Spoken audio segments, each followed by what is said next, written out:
Hey everyone, how are you doing? I'm sorry I'm late tonight, but I just got my vaccine, so I'm late because of that.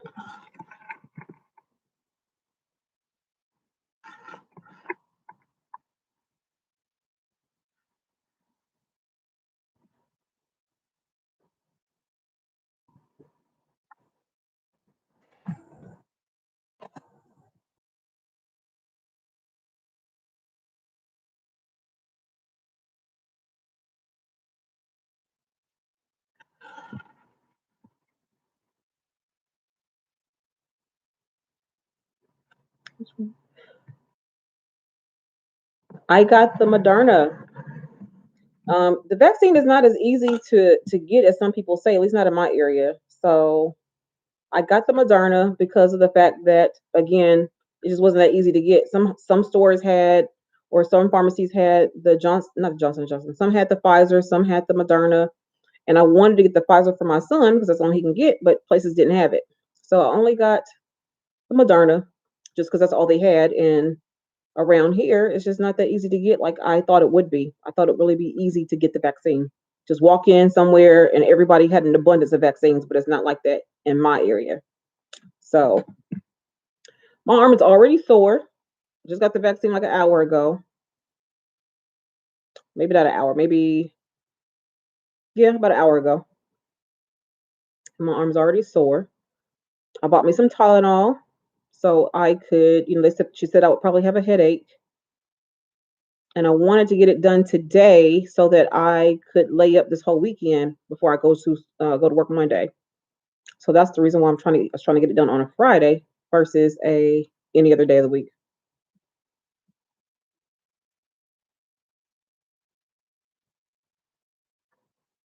Let me actually put that in there.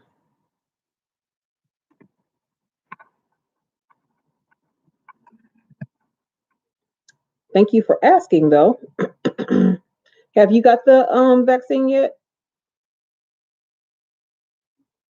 And if not, which one are you thinking about getting?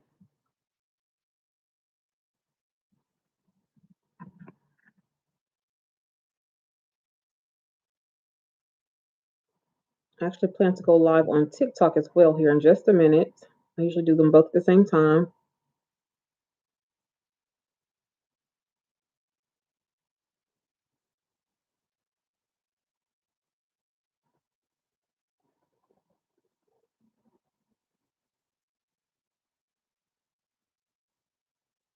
Oh, that's good. That's good for you. I mean, she gave me some warnings, and so yeah.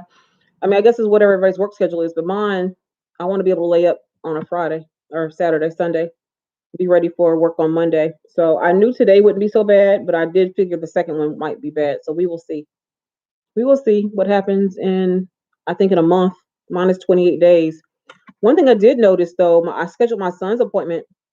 Hey, how you doing, Truth Teller? I did schedule my son's appointment, my 12-year-old, because I wanted to get his done today, but no one had Pfizer today. I went to like 3 different places and nobody had Pfizer.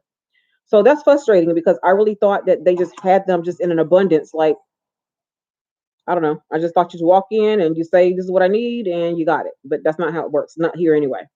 We do not have an abundance of them. One place I went to said they wouldn't have any vaccines until Tuesday, and Tuesday's not a good day for me. So I ended up getting his appointment scheduled for next Friday. And then his is only 21 days, where mine is 28 days. So that's something I found different. So the Pfizer, at least for my son, the Pfizer is 21 days for him to get his second shot. For me, it's 28 days. So, which means we get our shots on the same day, the second shots on the same day. And that's good, I guess, because that way we can both live that weekend together and I can kind of watch him and see what's going on with him as well. So we will see. We will see. And I have a 9-year-old who cannot get the vaccine. So because he cannot get the vaccine, I have to protect him. Is my thought process anyway. I'm trying to protect my son. So thank you for joining me tonight. I apologize for being late. Like I was saying, I am late because I went got my vaccine and it just kind of ran over when you have to sit there for 15 minutes to make sure that everything is good.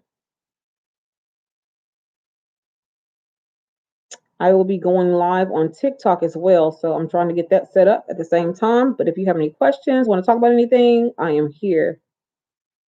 Excuse me. How's everybody's work week going? It's Friday, so work week, work week or school. How's that going?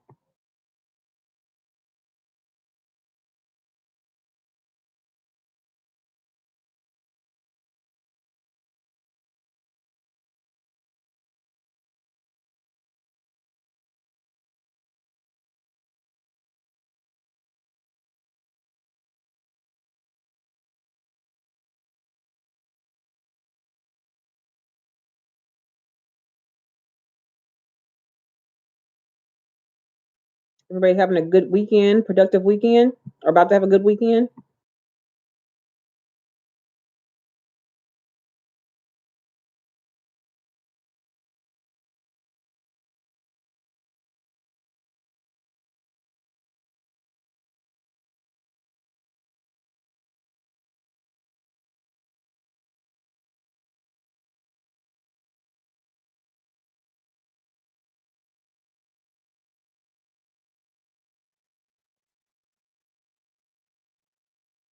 I just finished my first week, full week of teaching this week, so I am tired, mentally tired.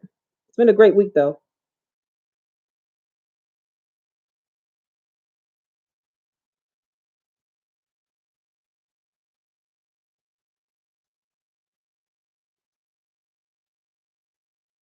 About to get TikTok set up here. Just a minute. Thank you for joining me, whoever's here.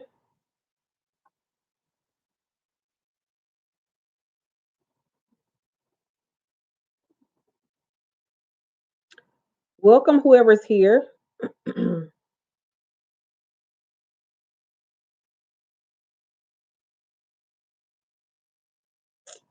see. Let me get this going.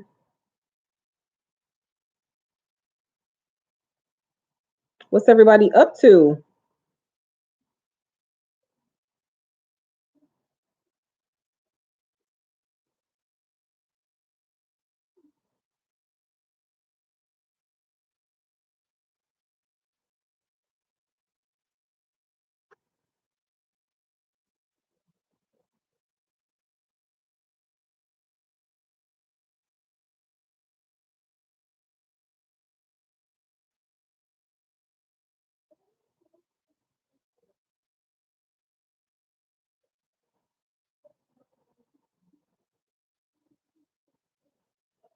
All right, let me get TikTok going.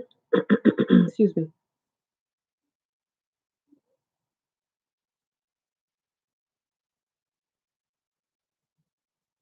So, and that's going to be, I honestly, Marissa, that's what I think is going to be at most places is that we're going to be mandated to get it, especially in healthcare, because what they're going to do is tie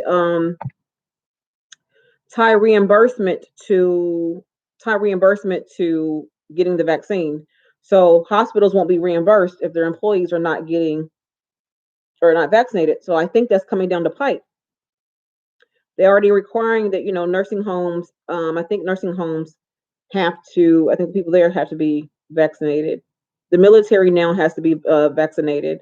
So I think it's just coming down the pipe, to be honest with you.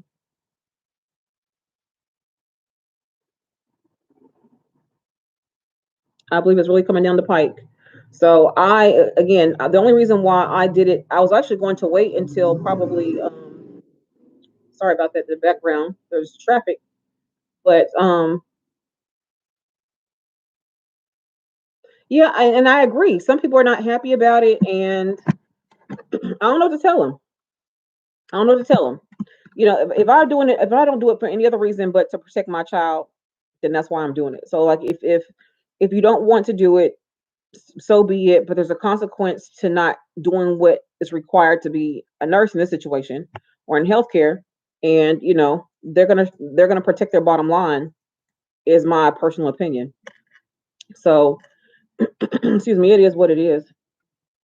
I don't know what people are going to do if people don't want to get vaccinated. I don't really care one way or the other. To be honest with you, I feel like people are going to do what they want to do, but at least put mask on and things like that to help minimize the spread of this virus. It's kind of how I look at it. So to each their own. It's kind of how I see it. To each their own. But I'm gonna do me to protect my child. So I didn't even get the vaccine for the sake of the job. I didn't even get it for the sake of the job. I got mine for the sake of my child who cannot get vaccinated. So that's the reason why I went and did it today. So to each their own.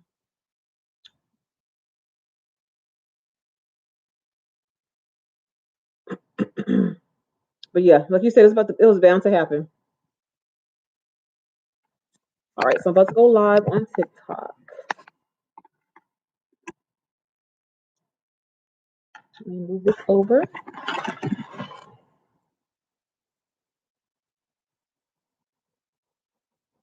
All right, so I'm going live on TikTok. I'm also live on YouTube. So you said you got yours back in April, May. Okay, so you've been good. Let me ask you something, Marissa, if you're still here. Did you ever have COVID, or have you been sick since? Thank you, King. Thank you, King. I appreciate you. So yeah, I was having that issue with students this week. So I decided that I was going to make a video for YouTube about it, because I'm like, you know what, this is something that's going on and on and on, where people don't realize they don't even meet the criteria to go to nursing school, and they're wasting time and money when doing so. Hey TikTok, I'm live on TikTok as well as on YouTube today. So I'll be answering questions and talking back and forth between the two platforms today. So thank you, King. I appreciate you. And I don't think a lot of people realize too, and actually posted that same a snippet of that video on TikTok as well. So I just don't think people realize that when they go through all this process of trying to get into a nursing program, and they took these classes willy-nilly, they think that, like, oh, well, some programs are actually competitive. They actually, care about the grades that you make. And, some programs require you to have even A's or B's in your science classes to even qualify for the program. So it just depends. So TikTok, I'm actually live on YouTube as well. So I'm actually going back and forth between the two platforms answering questions. And so if you have a question, you can always post your question. I just got on here. I'm late to YouTube tonight because I actually went and got my vaccine, my first vaccine today, and so I got that done, and I got the Moderna vaccine, and I just did that today. So that's one behind today.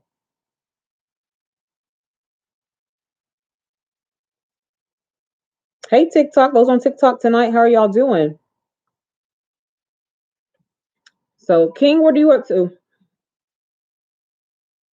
Okay, good to know. So you're gonna be yeah. When did you take your AMP classes though? You said you were gonna review that this fall and take your classes. Your program will start in January. Good. Yeah. So go ahead and be reviewing anything that you had difficulty with. Any concept in AMP that you had difficulty with, definitely go back and review that. And then you could always get books on Amazon as like a study guide, that helps you kind of focus and hone in on whatever uh, specific areas that you might need help with. So and Amazon has plenty of books on that content, and then of course you can do things online as well.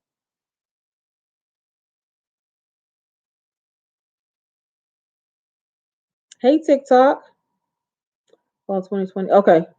Oh, so you just took it. Okay. So it's fresh for you. So for you, you're doing well, because for you, the classes are still fresh, even though you're going to review. The classes are still fresh for you. And as a result of the classes being fresh, when you go learn, take your fundamentals class and health assessment class and take your med surg class, you can pull from the recent concepts of what you just learned, versus you taking a class 5 years ago, which is what I was trying to speak on the video, is that you take a class 5 years ago, and you're like, okay, I don't remember what we did in AMP. So that's good that you just recently took your classes. TikTok, we're talking about the video that I posted today about taking classes, your AMP classes, and having good grades in those in order to go to nursing school. So we're kind of talking about those a little bit on both forums. But whatever questions you have, feel free to post them down below. Post on YouTube as well, and I will answer questions from both platforms. And kind of why I like this, because I have two different audiences on TikTok versus YouTube. So sometimes you'll have the same questions and sometimes you don't. So excuse me. So King, is your program requiring you to get the vaccine?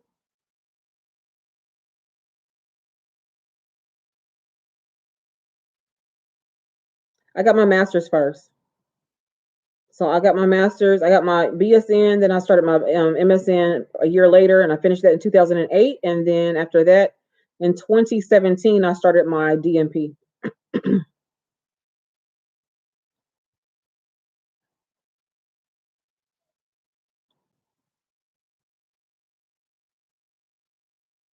That's actually a great question. There are programs that you can bridge and go from BSN to DNP, and if that's what suits people, then that's what they can do. But for me, um, I like the scenic route actually.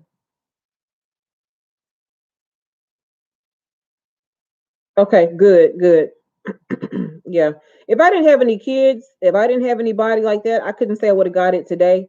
But it's the fact that babies and children are dying now. Thank you for the follow, Jazz. Now that babies and children are dying, it hits home because of the fact that I have a small. Well, he's 9, but he's still a child, and so I would hate to be the reason as to why, he gets sick because of something I didn't do. But that's just my personal feeling. People do what they want to do.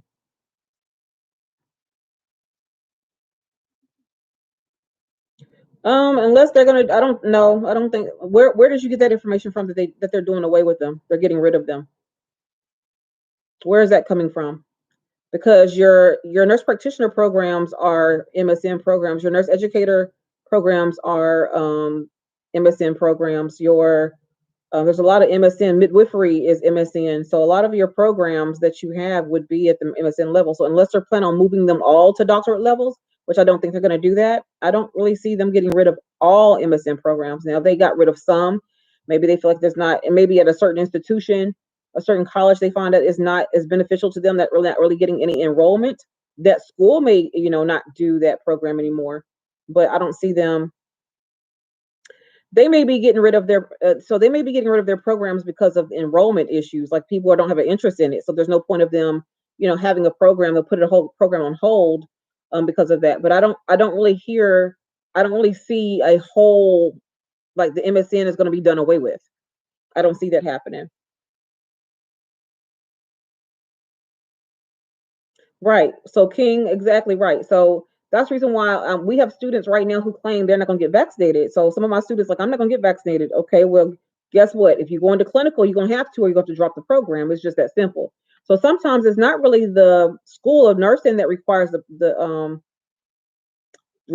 vaccine. It's sometimes the clinical site, and because clinical sites are so hard to come by, we have to adhere to whatever the clinical site says to do so that we can take students to clinical. So again, the program themselves may not be. uh, Thank you, thank you, Cindy, I appreciate that. So we may not be able to control what the hospitals or the clinical sites do. So we have to adhere to it because we want to keep the clinical sites, and clinical sites are hard to come by. And that is the reason as to why we can't accept nursing students sometimes, because we don't have clinical sites to send them to.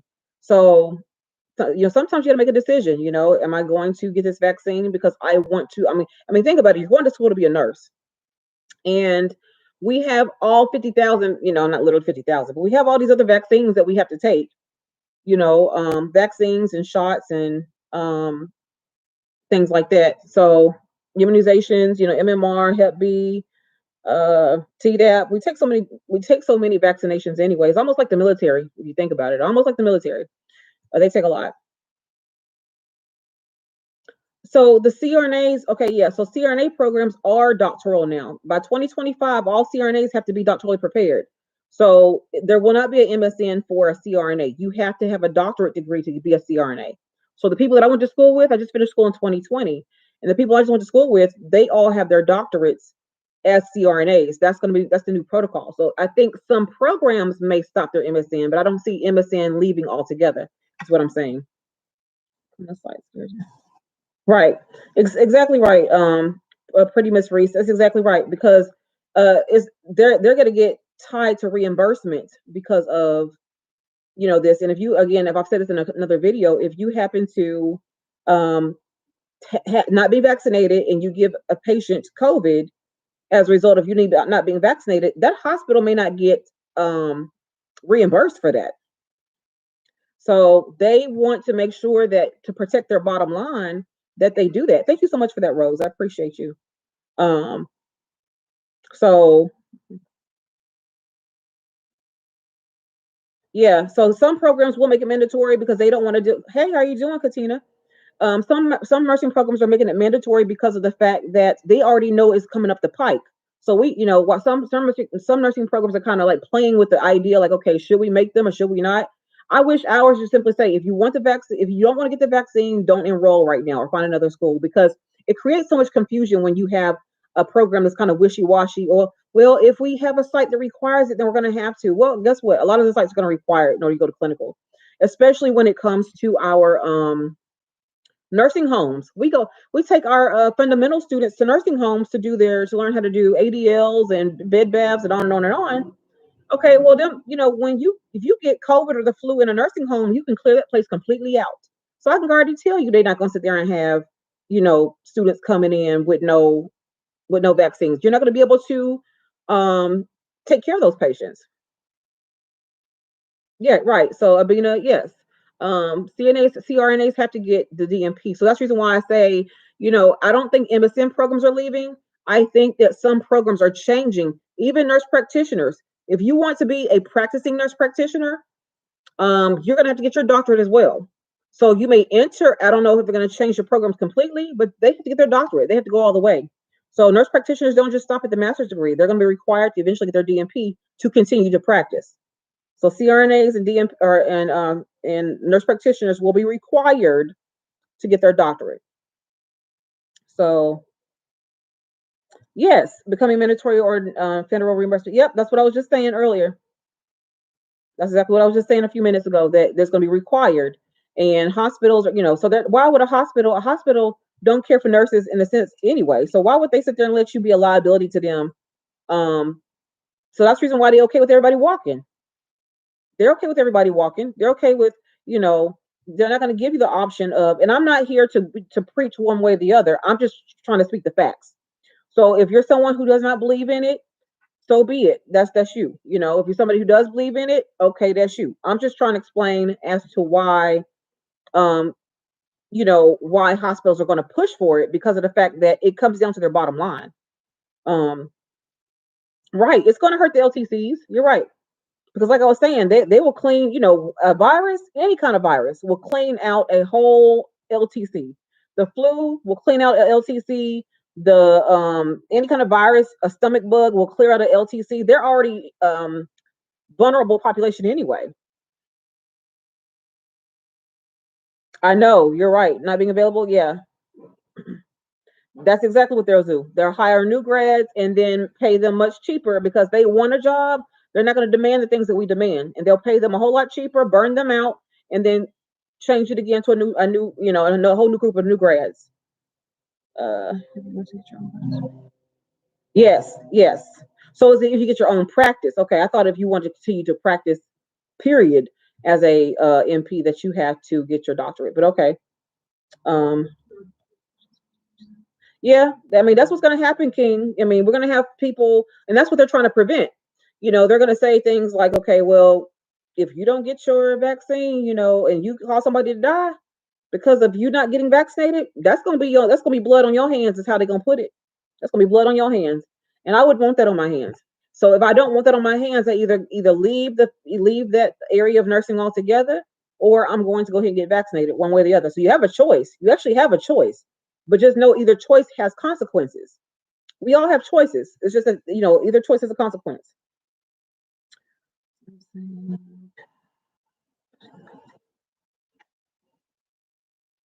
Right. The staff is going to leave, but all they're going to do is put them new nurses in there. put them, I mean, them new nurses in there, and they will school. Yep. Pretty Miss Reese. Yes, ma'am. One patient gets sick, it will clear out the entire LTC, and they are not going to take that kind of chance. And pretty Miss Reese, let this happen. Let a family member find out that a student brought in, or a non-vaccinated nurse or a staff member brought in that virus, or the virus, and guess what they're gonna do? They're gonna come back and sue you. So I don't want to play with stuff like that. Right. The LPNs tend to work LTC, but I mean, I don't know. That's not a place for me. They're having a hard time finding nurses. Yep. And I think that's gonna be the same thing from on bedside. They're gonna have a hard time finding nurses just the bedside. Just a classy woman. Hey, how are you doing? From Florida. So at my job, they're offering I work, in education. So at our job, they're offering students $100 gift card for them to show that they're vaccinated. And then if they live in dorms, they get an additional $50 gift card to show they're vaccinated because of the fact that they're around other people. I'm doing okay. We're just some of the vaccine. I just got vaccinated today with my first shot. So I'm just talking about, different things with that. And they're offering us as faculty $100 gift cards if we show that we're vaccinated. So yeah, so they're trying to even incentivize people getting vaccinated by giving them, gift cards and things like that. I end up getting the Moderna because I got the Moderna because of the fact that that's all that was offered at the place I went to.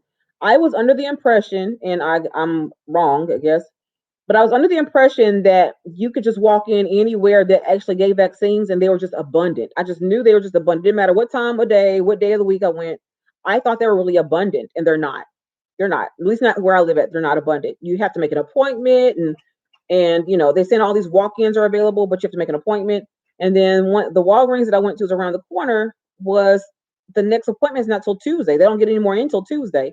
So that was an issue. I wanted to get mine done on Friday today. I wanted to get done on Friday so that I could rest up the whole weekend. And then that way in a month when I get the second vaccine, again, I can rest up the entire weekend so I don't have to, if I'm not feeling good, I'm not going to work not feeling good. I'm, just I can lay low, just lay up on the weekend. So, and then my son, I wanted to take him to get his vaccine, but where I went to didn't have Pfizer. So I either found Moderna and not Pfizer, Pfizer and not Moderna, or they didn't have any at all. So we went to like two different places, and I'm like, okay, I got tired of just looking.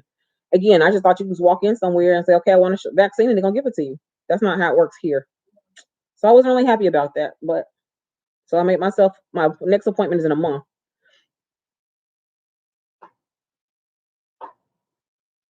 So in Kelly, they say you can walk in and you do that, and they tell you.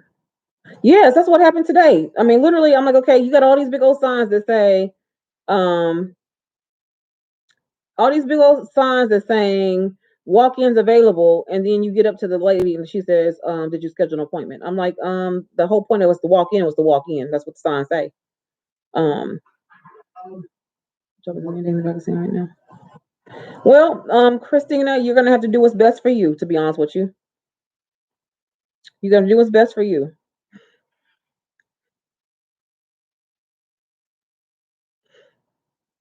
If you feel like you don't want it for whatever reason, you don't get it. But like I was saying earlier, there's consequences to either action. You have a choice. You really do have a choice. The choice is if you take it, okay, you keep the job that you have, but they're mandating it that you keep your job that you get the vaccine. If you don't want the vaccine, they're probably going to tell you can go find another job. So again, if you think about it from a liability standpoint, they're going to require that you get it, because if you pass COVID to somebody else because you're not vaccinated and they die, that's like blood on your hands. That's like blood on your hands. So, I mean, not to scare you, I don't try to use a scare tactic, but I'm just being honest with you. Like, they're not going to take that risk because you're a liability at that point. And so you wouldn't want someone, and flip the script. Let's flip the script, Christina. And I'm not trying to convince you to do one thing or the other, but I really want you to see the hospital's viewpoint. So, I mean, if you were a patient and the hospital allowed the nurse caring for you to not get vaccinated, and you end up getting sick and or dying because the nurse who took care of you was not vaccinated, how do you think your family will feel about that? So the hospital has a responsibility to the hospital and to the patient too. So even though we don't like that idea, I don't think I would like someone who there's a virus who's coming, who's a deadly virus at that, and then the nurse who's taking care of me has not been vaccinated, and I end up getting sick and dying because of them. So I think that, like I said, you have a choice. You do have a choice. Either you stay with the job and comply, or you find another job that doesn't require it. That's your choice. You said you wasted 6 doses of Pfizer. See, I could have used one of them doses of Pfizer today because my son needs it. And like I said, we can't even get it here. Like, they're telling me I have to wait, till Tuesday to get his vaccine. And the thing is, I want him to have his vaccine on Friday as well, so that he has the whole weekend to kind of recoup. And I'm not really worried about the first dose. I'm worried about the second dose. I don't want him to go to school feeling miserable. I want him to have the weekend to kind of rest up and let his body do what it needs to do. So there's like always a method to my madness. I want him to have it on a Friday. That's why I got mine today on a Friday, so we can rest up on the weekends. I work in hospice and yeah, right. And what some of those people in hospice, they don't they may not be dying tomorrow. Sometimes it's 6 months to a year before they die. And if you cause them to die, that any other reason as to what they were actually put on hospice for, that could be a liability issue. That's true. Vaccinated or unvaccinated, you can still pass COVID. That's true. When you get the flu shot, you can still pass the flu too. That's no different than the flu shot. No different. So when you get the flu vaccine every year, you can still pass the flu to somebody else because you could have caught a different strand. So that's the same thing with this. When you have this is a variant of the original one. So this is changed from the original one. So you can catch the Delta variant or the Lambda variant and pass that on, even though we were protected against, say, something different. Hey, Skywalker, how you doing? Right, right. You're exactly right, Crystal. It protects you from getting sicker if you get it. People like, oh, I got COVID, but they up here just walking around doing fine. They may have a headache or they may have some whatever going on, but they just fine. Um, so you said you've had one for 6 months. Yeah, uh-huh. Yeah, the hospice patients don't always just, they got typically saying you got 6 months to live, but they could be living for 2 more years. So could possibly approve what by Monday? You said on the news the FDA could possibly approve what on Monday? How are you doing, Skywalker? I've been watching you. So you were saying, why don't hospitals? I'm back on. So I'm doing TikTok and YouTube, y'all, on both of them. So on YouTube, why don't hospitals pay staff nurses as much as travel nurses? Because of the fact that they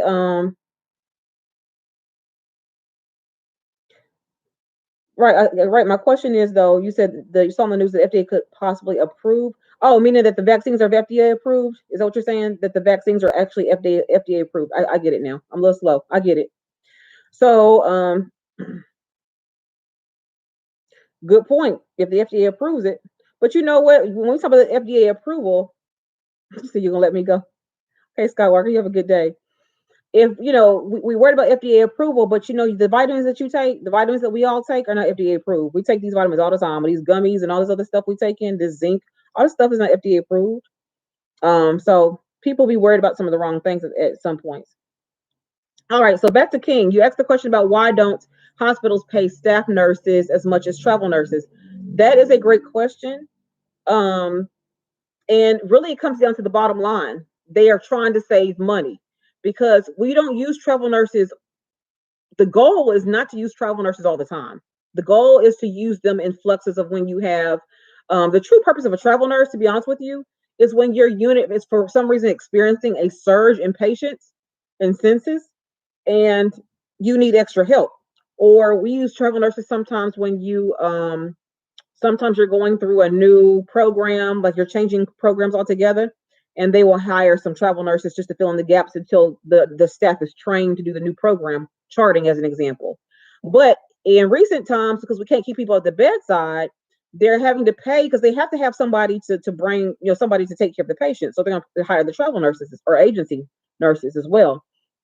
So the thing with that is just be mindful that while they're paying all this money for the travel nurses, they don't expect to use them for a long period of time. Now, COVID is a different situation altogether, but they don't really expect to use the travel nurses for a period of time. So it's just like you have an extra expense for a little while, but eventually we're going to get our staffing back up together. I'm going to pay you $20 an hour to do the same job I paid them $60 to do. They're going to hire the new grads to pay them little money to do the same job. So why, from a business standpoint, why would you want to pay anybody more money? Now, from a retention standpoint, yes, you would want to pay them. You want to pay your good nurses more money. But from a business standpoint, and actually from a business standpoint, if you pay your nurses good, they'll stay and save you money in the end. But that's just not how it works. This is not how it works. So hold on, let's see over here.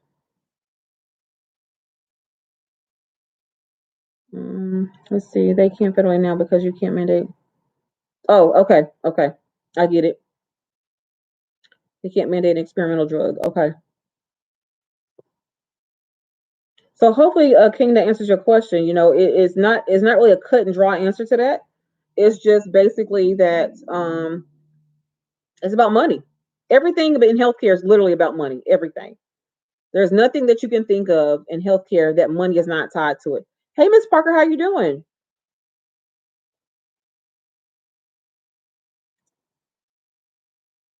Hey, Max, how are you doing tonight? So you're welcome, King. I'm doing okay. I just got my vaccine today, so we were talking about that, and that's why I was late on YouTube today because I got my vaccine. But I got my vaccine today, my first shot. So hey, how you doing? Um, I'll get the second one in 4 weeks. And then also, King, keep this in mind. King, keep this in mind too. Hospitals are not about the nurses; it's about the doctors and saving money. So they spend a lot of money on nurses anyway. So it's just part of their they know they're gonna nurses are a dime a dozen too. That's why I say you're really not valued in the hospital. We're just there to we are there to fill a void, to plug a hole. Yes, that's exactly right. It's about a profit. Exactly, Christina. Um, had a bad reaction to the vaccine, you mean, Christina? Do I know anybody who's had a bad reaction to the vaccine? Turn that down.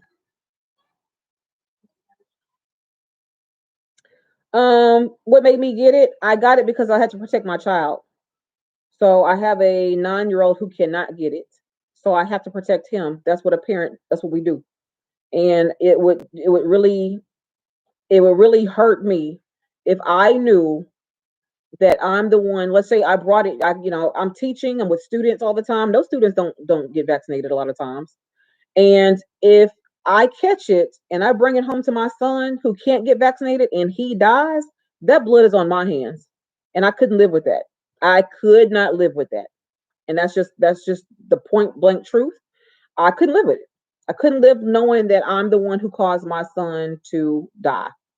So if people don't understand that, then they don't understand that. But as a mom, I have a responsibility um, to my child. I'm the one who brought him here, and our job as parents is to protect our kids. And right now, he can't be protected because the vaccine is not approved for his age group because he's 9. So I got to do what I have to do for him. And at the end of the day, if we were worried about, and this is myself included, worried about the long-term effects, right? Worried about the long-term effects of the medication, of the vaccine. And I agree a whole heart. I'm like, okay, we don't know what's going to happen with us in a year, 5 years, whatever. But the rate that people are dying today, if the 600,000 plus people who've already died, who said, if the vaccine was available, they would have took it versus dying that day, they probably would. Most of them would have took it. So my friend of mine who said, so what if you end up with a green toe, extra green toe, 5 years from now? You rather have an extra green toe and still be alive than to be 6 feet under and then dying. And then on top of that, do you want to leave your children? Do you want to, if something happened to you and you leave your children here alone when you could have prevented it or at least minimized it? And then at the end of the day, if I did all I could to take care of my kids and protect my kids and something were to still happen, then I did the right thing by taking care of my kids. Is kind of how I look at it. Okay, that's fine. You have the right, and you have the right to feel that way. That you said you would die and be with Jesus Christ. You have the exact right to feel that way. I guess I just feel different as a mom that I have to take care of my child. Uh, I'm just saying, I'm just throwing an example out there. Um, I'm just throwing an example out there. We just have to think about the big picture. The science has been around. The science has been around, but the long term effects have not been around. See, that's what people. That's the misconception. The science. They've been working on this vaccine for over 10 years. That's not the issue. Not the vaccine itself. We just started testing the vaccine on people. And the first trial started in March of last year, I want to say. And the first vaccine given after the trials was in December of 2020. So we're not even a year out from when it was initially given outside of the trial phases yet. So that's why some people have some reservations about it because, like, okay, well, we don't know the long term effects of this medication. Um, so it is what it is. I just feel like do what's good for you. Do what's good for you. I'm gonna do what's good for me. I gotta take care of my kids. Um, I can't say that you won't ever get sick. I've seen plenty of people get sick eating natural food, and the truth be told, everybody's gonna die. So I mean, nothing's gonna prevent you from dying. Nothing will. No matter how good you eat, it's going to help you have longevity, but it's not gonna keep you from dying. Okay, that's fine. I mean, I understand that's how you feel. You're entitled to feel the way you want to feel, and you do what's good for you. Do what's good for you. And I think that's my biggest point. You do what's good for you. There's no point of arguing the fact about what you don't believe, what you do believe, because the thing is, you're not going to change somebody else's mind who wants to protect their child, nor is somebody going to change your mind who believe otherwise. So if you believe what you believe, okay, we can agree to disagree and we can move on. These are the best thing is to pray and wait on God. God also gives you the ability to make choices. I don't know. I mean, again, you do what's good for you. But like I said, when you have 600,000 people, or let it be somebody that's in your family that dies. Let it be somebody in your family. Let it be your loved one that dies from this virus. Let it be. I just saw somebody in the news the other day. It was a mother, as a husband and a wife who was on the news the other day talking about they got COVID the second time and they didn't think they could get it again, so they didn't need the vaccine. And then they ended up dying, just a few days after the report on TV. Right, Max. I'm not really trying to argue with anybody. I'm just trying to say my point is, people will do what they want to do. And then I guess what I'm saying is, if you don't want to do something, um, you have no right to put what you don't want to do on somebody else, nor do I have the right to put what I want to do on someone. So that's why I say we as people need to do what's good for us. So if you feel like it's not a good thing for you, then don't take it. I'm not gonna push the issue. But the same reason why it's not good for you, and I feel like it's good for me to protect my child, you have no right to come tell me what I don't need to be doing with myself to protect my child. So I think we just all need to, do what's good for us. So Marissa, yes, the healthcare business is a business first. You're right. King, you say you think it's one of the reasons why it's important to advance in nursing education. The news is calling it cocooning the children. What is one of the reasons why you say we need to advance in nursing education? This topic or just in general? Why do you say that?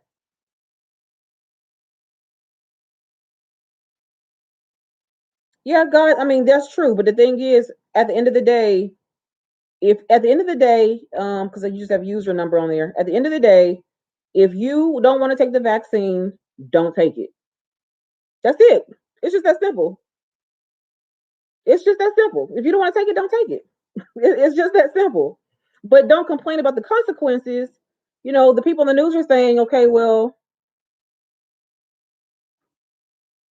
they want to medicate you. So then what do you so living in this, that's fine if that's what the doctors want to do. Right. We're all gonna die of something. Right. You're right. No one was put on earth to stay here forever. So again, there's ways that you can have longevity. But if you breathe in the same droplets or airborne breath, sneeze, whatever that somebody else breathes in that they spewed, and you catch the virus, what do you say then? So if you're saying that you would rather catch the virus and die, then you have that right. And I cannot argue with you about that. I cannot. If you rather catch the virus and die, if that's what you're basically saying, then do you. Do you. Some of us trying to live past tomorrow. We trying to live, we trying to take care of our kids until they grown and things like that. And if that's not your situation, then that's fine. But that's my situation right now. I have kids I gotta take care of. I have 4 kids total. You see, you have to be here for a while. Oh yeah, yeah. So you got a life to live. Yes, you got too much you want to do.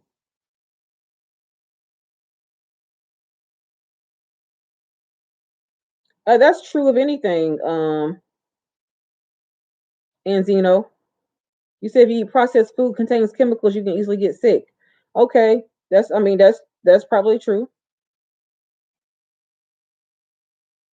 Thank you, Richard. That's true. I mean, yeah, that's what we cook our food.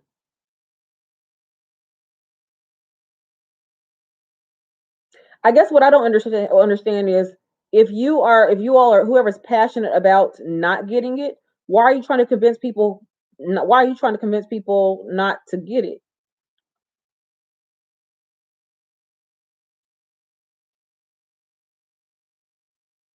Why? I guess my question is why don't you accept or why can't you accept that people are going to do what they want to do?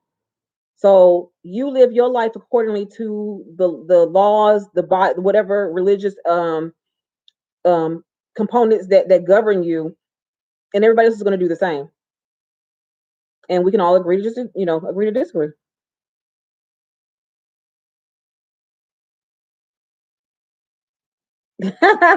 You said LL Cool J. LL Cool J. If he's still doing concerts, I want to know that. No, no, not you, Richard. I wasn't talking about you. I was talking about somebody else who was talking about other stuff. No, um, Richard, you're entitled to your opinion, and there's nothing wrong with that. No. So you're entitled to your opinion nonetheless.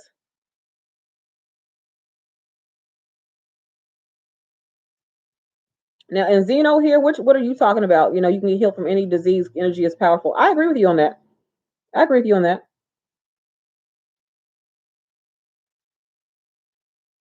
But people gonna eat processed foods. I can tell you that. People gonna eat what they want to eat. If we could tell people not to eat healthy all the time, we wouldn't have half the problems, disparities we have here. But we have them. Okay, I'm always about a good movie. Every week I do a movie king, so yeah, I will do that. I will do that. What we're talking about? We're talking about hemp lady. We're talking about the vaccine and some people getting it and some people not, and why people want to get it and why people don't want to get it. And then we have some people who are definitely anti, and we have people who are definitely pro. And I'm just simply saying hemp that we all need to agree to disagree because you're not going to be able to convince one of the other one. So I'm just saying no one should attack me for wanting to protect my child. So I got the vaccine, nor am I going to try to convince you to go get it because you don't want it. I'm not going to waste my energy into that. You've made up your mind. Once the education, once the research is put out there, right? Once the research is put out there, and I say what the research is, and the research states X, Y, and Z, you've been educated. After that, you got to make your own decision.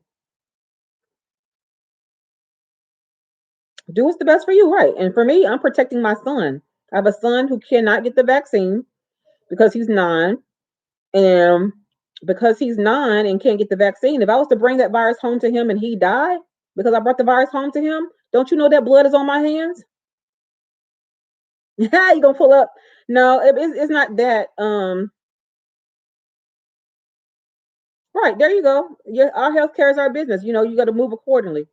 So, I'm a nurse. I'm a nurse educator. Richard, I'm a nurse educator, and they haven't, and they probably won't. A lot of people are making decisions based off of this vaccine, off of social media. Um, but the people who are on the front line, the people who work in the hospital, the people who have been putting people in body bags, they know what's going on. My pleasure, Richard. You said they need to stay. You know what though, Miss Parker, I do welcome a healthy conversation. I do welcome creative dialogue. I don't have a problem with people not agreeing with me. That's what people think. I want people to only agree with me. No, I don't have an issue with that. It's not that it's not about people agreeing with me. It's like let's have a healthy dialogue about what we think and what we don't think. And then, sometimes I can see your point of view, but it doesn't mean that doesn't mean I agree with it. Um, it is what it is. But what I won't do is have somebody come telling me what I need to do with my, about what I do with my body and my kids, and I'm not going to tell you anything different too. There you go, hemp lady. Same thing. I got it because of my son too. I got it because of my son, and I could not let something happen to him, and knowing that I'm the one who caused it. Right, King. There we go. We need this virus to stop mutating ASAP, he says. The more people that are vaccinated, the better. Because keep this in mind too. King just brought up a good point. And just so y'all know, I'm on TikTok and on YouTube. Um, so I'm going back and forth. But he brings up a good point. He says the virus, in order for the virus to stop mutating, we have to be vaccinated. And that's true. We're not going to get herd immunity like this. So what the virus does is simply says, you know what? They done caught on to me. Let me go ahead and change to another variant, and I'm gonna go attack somebody else. I gotta find another host. And we're gonna keep on attacking and changing and changing and changing. It's gonna keep on mutating until it wipes us completely out.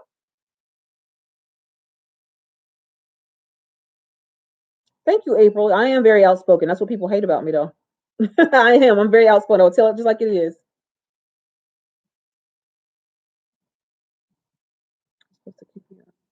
They say that once you get it, it's supposed to keep you out of the hospital. You talking about the vaccine? See, Richard, okay, you said you got it because of your father. Okay, yeah. And sometimes with the one we just had, that last year, people couldn't even go see their relatives because of the fact that they didn't have it, or they were in nursing homes and couldn't see their relatives. So, we have to have we have to do what's good for, I think if you think about humanity, if we really thought about humanity, that means we want to save one another and we're thinking about other people besides ourselves. And so, if nothing else, if you're thinking about your father, your children, people that you want to see, so you go get it, then you do something for humanity, do something for somebody else. But again, I'm not going to argue the fact that if you don't want to do something, it's fine. People and Zeno, people are not going to quit eating processed food. If we had it just like that, then we wouldn't have the health disparities that we have. People are not going to quit doing that.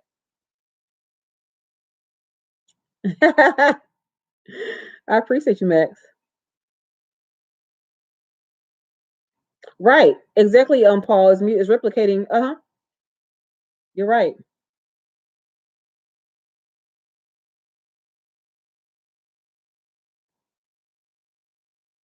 So it's just shots not helping as much as the news say. My friend died with this COVID, and the thing is, make sure that I got all the questions over here. Okay. The thing is, it doesn't. It's not guaranteed that somebody wouldn't die from it. It's just trying to minimize. It's the good of the greater of the masses. No one is saying that somebody's not going to die from COVID. But with the data, with the statistics and research now, Richard, make sure you're using your research, looking at your research when you say things, because the research is actually indicating, and this may not be your friend because there's always a rule or there's always an exception. But a lot of people who died from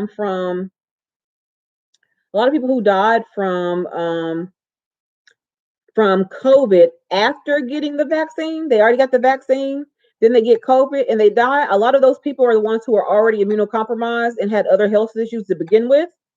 And a lot of them died due to the complications of COVID as a result of their other issues, not just from having COVID. So it just depends. So yeah, we got to make sure we do our research. Paul, yes, yes, sir. Statistically, we are.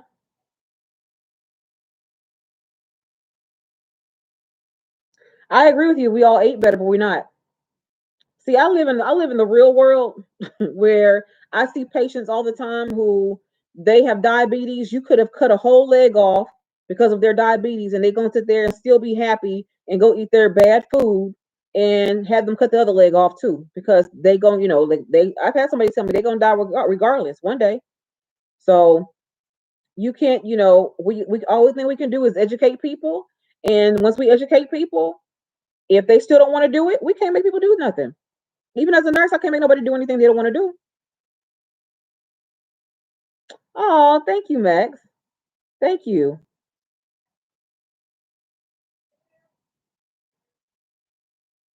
Well, because food, alcohol, and cigarettes don't kill people at the same rate as this vaccine, as this COVID does. And that's pretty simple right there. Bad food. If you eat bad, you can live years eating bad. You can drink yourself to death over years. You can smoke as many cigarettes for years before it does something to you. COVID doesn't have COVID is not the same way. People die in a matter of days with COVID.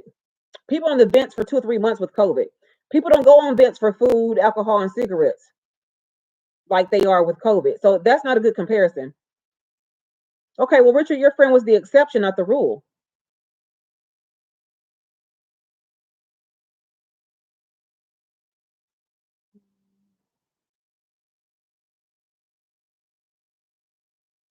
All right. What courses do you teach? Okay, so I teach King. I teach. This semester it varies. We change every semester, but this semester I'm teaching professionalism in nursing, about being a professional nurse, and I teach OB. So when you get to your OB class, I'm your person. If your instructor who teaches you OB does not don't seem to get it, then you can come talk to me and I'll help you out. OB is obstetrics, moms and babies, a woman having her baby. Hey, Mr. Wallace, how you doing? Mother baby. So women having babies, yeah, women having babies. So I take care of the mom and the baby. So I teach that class. Talk about getting pregnant, talk about all those things, and how to take care of her after she's had her baby, and all the education we have to give them and all. So, Mr. King, if you decide that that's what you want to need some help, let me know. I'm doing okay. We're talking about I'm doing TikTok live and I'm doing YouTube live. So right now we're talking about a little bit of everything. I just got my vaccine today, my first vaccine today, so we were talking about that initially. But anything that's on anybody's mind is what we're talking about. The I'm pretty fluid, meaning that I just move with whatever we're talking about. Okay, Miss Parker, you have a good night. You just recently got out the hospital for congestive heart failure from smoking. Yeah, how long have you been smoking though, Derek? Thank you, Paul. I appreciate you. Um, yeah, how many years have you been smoking? Okay, Richard, you have a good night.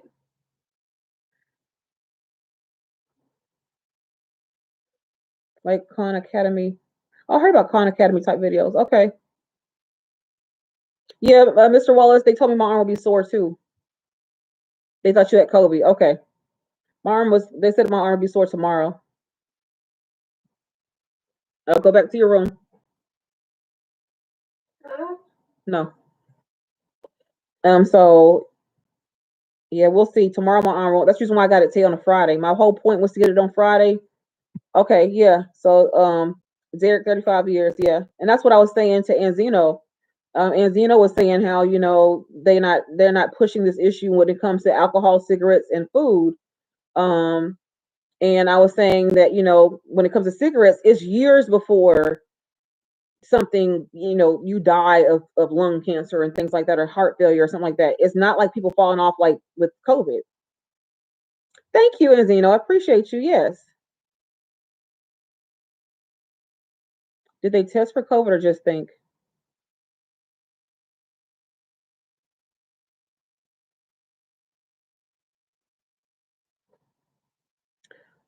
You said you hope I'm a pretty nice teacher. Hope you are a nice teacher. I'm a hard teacher. I can tell you that.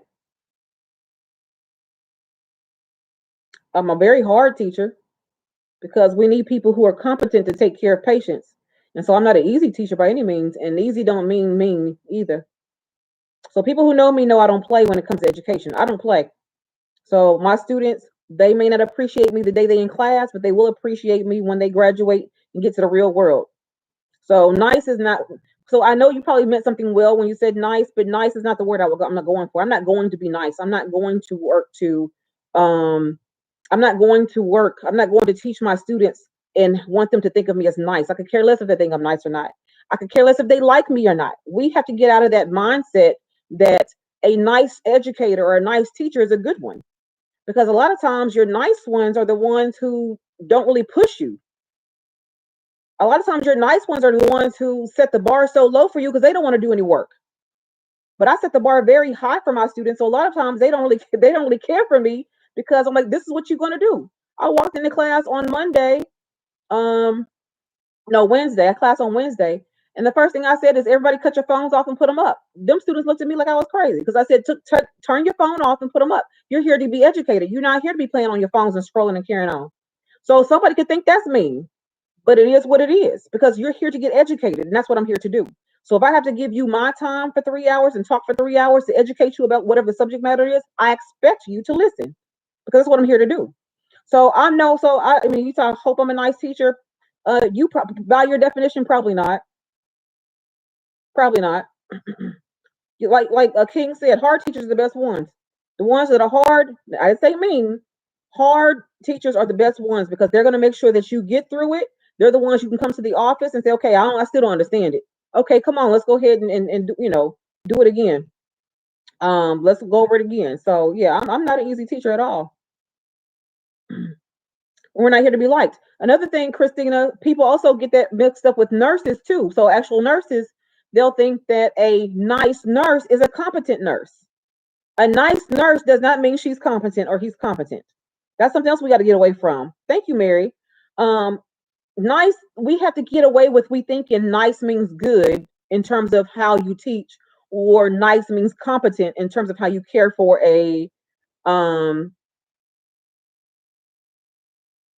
competent means like you are um like nice means competent because you could have I would rather have, to be honest with you, I would rather have a nurse or a doctor who does not have the best bedside manner. He or she may not be the nicest, but they know they stuff. That's the one I want. Y'all can have all the nice ones that are incompetent because that doesn't mean anything to me. I'd rather have a not the best bedside person, but they know they stuff. They gonna save me. They gonna make sure I get out of the hospital better. Not because they up here trying to be nice to wing it. Because I've seen that. I've seen nurses do that, and doctors really don't know what they're talking about. And I'm like, Lord, they up here gonna kill this person because they up here being nice. No, you don't want that. Miss Pretty, I'm an educator. So as an educator, I do make sure my students understand it if it's understandable for them. So yeah, I'm very good at what I do. I've been doing this for 17 years. I'm very good at what I do. And not to toot my own horn, but if you don't toot it, nobody else will. So I'm very good at what I do. And I often, my students will tell me that I broke things down so well that they don't have any questions, which means I'm good at what I do. So I like to break things down because I want people to thank you, Paul. I break things down to a level that people actually understand it. So yesterday, as an example, I'm teaching my students about OB and about to do the postpartum assessment and about bleeding and yada yada yada. And I have this one student who's very anxious. He has a lot of anxiety. He may need to be on medication, but he has a lot of anxiety. And he is one of those who, when I finished that, he said, I actually understood that. I said, okay, that's what I'm here for. So they think everybody thinks I'm a hard instructor. They know I'm a hard instructor. I don't give study guides. I don't do nothing like that. But they come out my class learning something, and that's what I'm here for. They come out learning something. Christina says it's not always the good one. Yeah, yeah, exactly right. King says I learned to push myself to study hard even when I have it. Yeah, those easy teachers are not doing you any favors. They really not. Because what happens with the easy teacher is he or she is someone who has low standards for you typically. And if they have low standards for you, that means they don't really want to do any extra work either. And so therefore they have low standards for you.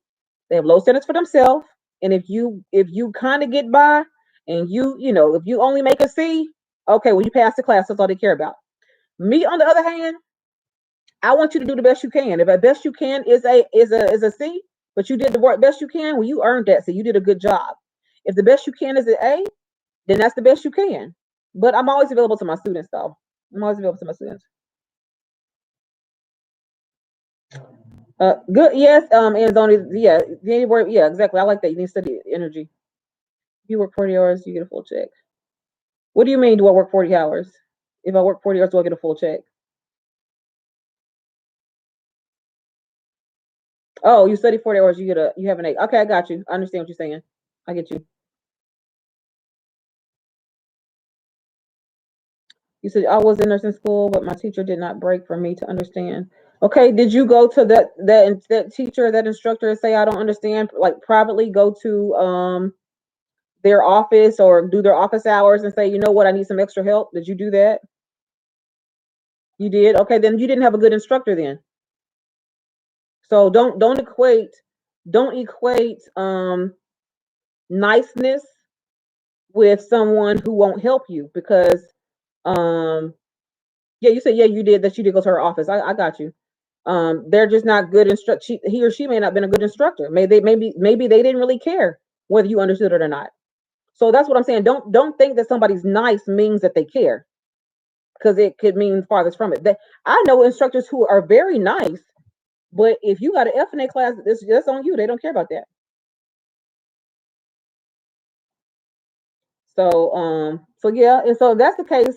At the end of your semester, do y'all have a evaluation form of your instructor, a form that says that how this instructor performed or whatever he or she did or didn't do, and you can put down all the things that went right, wrong, or indifferent with that instructor? Oh, the school doesn't have that. Okay. So then next time if you decide to go back to school, you need to go up the chain of command. So if she is not, I'm gonna say she, but if they are not receptive to your learning, then he has a boss. So you go to that boss, you go to the teacher first and say, okay, you know what? I'm not understanding. And if they keep a documentation of it, keep track of your emails, email the instructor, have them email you back. Simply say, hey, you know what? I've emailed this instructor 3 or 4 times and they won't get back to me. You go up the chain of command and complain. YouTube does work, yeah. Yes, registered nurse. I usually use her a lot. Registered nurse RN. I use her a lot for her content. School just prepares you for.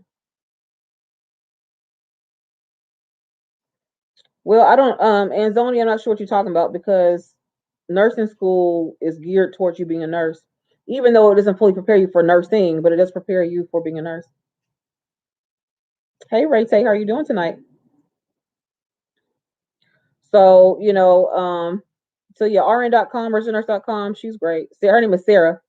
She's great.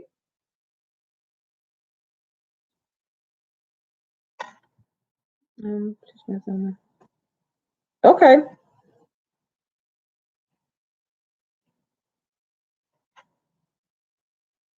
So nursing school sometimes is like that. You may not have a great instructor, is what that is. Good afternoon, nursing theory prof. How you doing? Oh yeah, Miss Pretty, you didn't have a good instructor. That's what that's about. Your instructor was not a good instructor. So next time, so you're still in school. So next time, what you need to do is, and all instructors are not good. Just because they have all these degrees, don't mean they're good. So what you need to do next time is simply have a conversation with a paper trail, meaning via email. Go back and forth and say, hey, can I meet with you about, I'm not understanding this concept or whatever it happens to be. And then he or she should offer you their office hours and say, come by my office hours at a scheduled time and let's talk about whatever you don't understand. Or if it's a skill that you don't know how to do, then maybe there's an open lab that you can get extra help with the skill that you don't know how to do.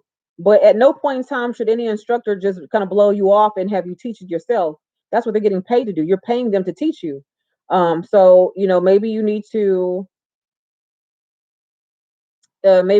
just kind of go up the chain of command and do things like that. Yes, get an Nclex and Hesse books there. Yeah, that is true. I do that too. Um, the Nclex changes in 2023. The new Nclex is in 2023. Now I'm not sure when it starts in 2023. Like if it starts in January or something like that. I don't know that part. But 2023 is when the new Nclex comes out. All right, Anzoni, you have a good night. You said you're not ready for fall. Do you mean the fall, the actual season, or you mean fall for school, like fall semester? Because we didn't already started ours. Are you mean fall? Oh, Miss Pretty, yeah, you don't have a good instructor then. If they told you not to ask questions, you need to go ahead and actually, I wouldn't say right. You need to go ahead and go above that person and have a conversation with a director of somebody. You didn't have a good instructor. They should not be. they should not be telling you not to ask questions. That's what you're there for. You're there to ask questions and learn.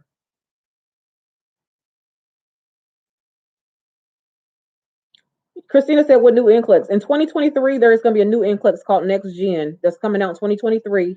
And I went to the nurse Tim conference that he just had. Um, okay, Next Gen PD session. Okay, I went to the yes nursing. We just started this week. We just started this week. We started, or actually, we started on the 16th. We started on the 16th. I heard it's moving away from nursing diagnosis and focus more on. Yes, it does. From what I have seen, because I've actually have some of the questions on there. I actually have questions, sample test questions, and it's moving more towards clinical judgment and critical thinking skills instead of just asking, yeah, the diagnosis and stuff like that. It's focused on more critical thinking skills.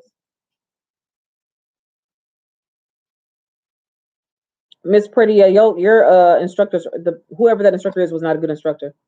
That was not a good instructor. I was told too when I was in nursing school I would be a good nurse. I wouldn't be a nurse. I mean, also the same thing. Oh, okay. So yeah, y'all started a little later. We started on August 16th. What, this what, this week? We just started this week. We just started this week. And it's been a week. I've been advising transfer students. I have been getting classes together. We have been dealing with air conditioning issues that are in our building. We have been dealing with all kinds of stuff. The new student type thing. Missing in America. Critical thinking is missing in a lot of aspects of America.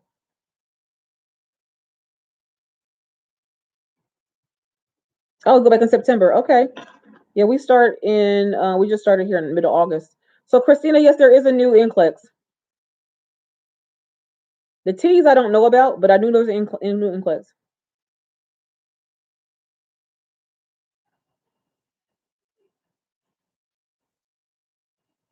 You know what? Problem solving, critical thinking is problem solving using the nursing process. And it's something that is hard to define, but easier to give examples of than to define. I will say that. Good evening. How are you doing?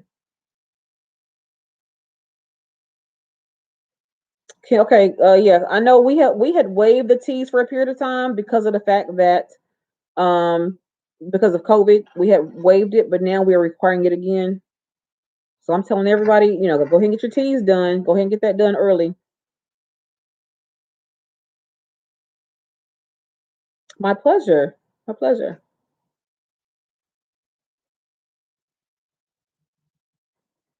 But Christina, the new Nclex is going to be a beast. It's going to be very difficult. So we're kind of expecting those rates to go down.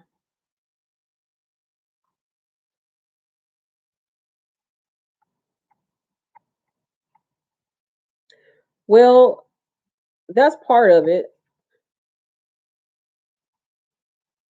T's is kind of like your T's is kind of like a standardized test that tests your ability to uh it may not be any difference really. We use the T's. Okay, the nursing I appreciate you coming by. So we use the T's as an entrance exam. Some places use HESI, so it just depends on what your school uses. So it's not really much of a difference other than T's is specifically used for a entry exam. HESI can be used as an entrance or exit exam. I took HESI as an exit exam. Yeah, so HESI, because I took HESI as an exit exam, not an entrance. But some schools, depends on the school though. All right, so have ever seen? Well, I haven't seen a drop in enrollment actually. Not where I teach at. Now it could be. Um, Miss Pretty depends on your subject matter. Which what are you studying first? What are you studying? So I haven't seen a drop in enrollment because of the fact that we have a waiting list. So no, it hasn't deterred people from coming to nursing school. But I really am interested to know, are they coming for the right reasons? A lot of people are coming to nursing for the wrong reasons. And because they have incentivized this, um, this travel pay and travel money and travel jobs, we find a lot of people come into nursing again for the wrong reasons. They want to make that money, but they don't realize what being a nurse has to do. How hard we have to work. So just to get that money, or what you need to know to get that money. So it just depends. But for us, no, I don't really see it. Statistics. I took statistics. Honestly, if you're not that good in math, you just need to get you a tutor. Statistics is not my strong point. I can tell you that right now. Statistics is not my strong point. So I didn't care for the statistics when I took it in my BSN, MSN, or DNP class. I loathe statistics.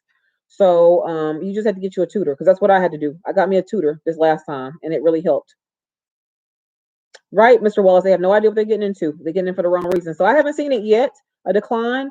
But I will say this, Mr. Wallace, if they do make it mandatory for nursing students to get this vaccine, then come back and we'll answer that question. We'll see if there's a drop then when they announce that it's required. If you don't get the vaccine, you cannot apply.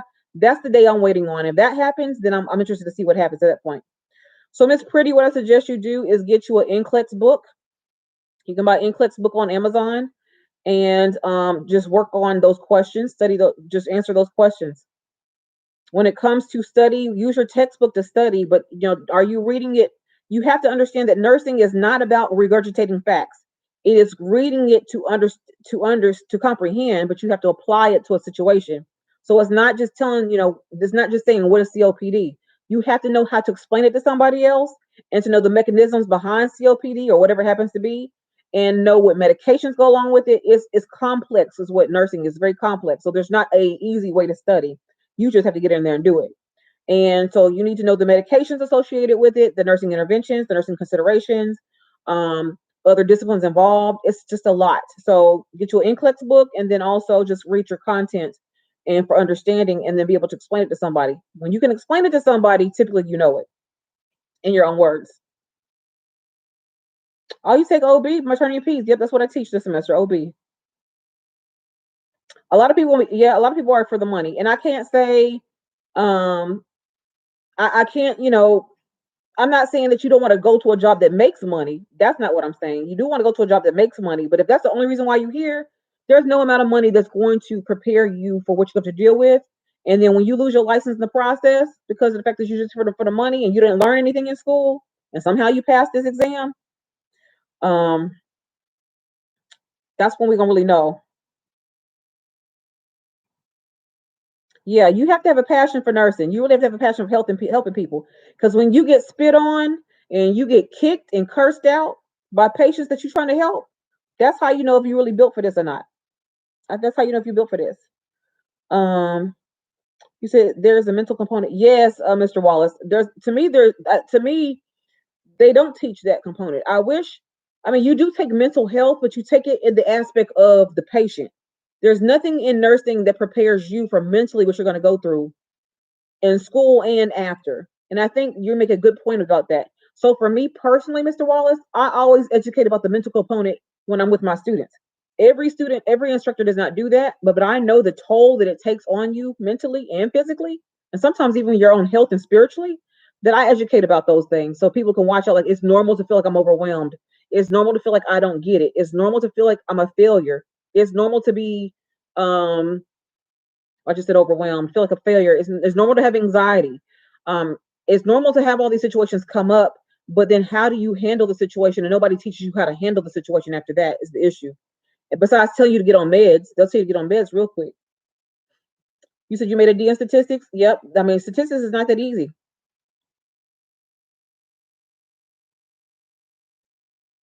You said, I think it will be required if the flu vaccine is required. Yeah, it will be eventually. Yeah, it will be. Give you an example of what, Miss Pretty. Hospitals in my area mandated vaccines by the end of October. Therefore, nursing students must be vaccinated. Yep, if they want to continue the program.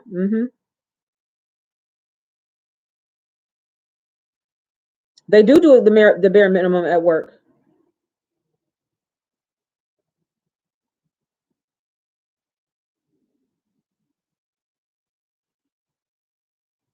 My mom's a nurse, and she said she was confused on how some nurses made it through. Yes, I just said they be giving I was confused too. I'm confused too, King. I'm like, I don't know. I'm like, where'd y'all get y'all degree from? Where did y'all get it from? But that tells you right there, King, that those particular people can pass a test. That tells you that they are book smart, but they don't know how to critically think. And that's what this new Nclex is going to. Yes, what you just said will weed some of those people out. They just know how to take a test. So you find a lot of people who know how to take a test, but they can't apply it to real life. That's the kind of people your mom talking about. They could pass all those tests, but they can't apply it to real life.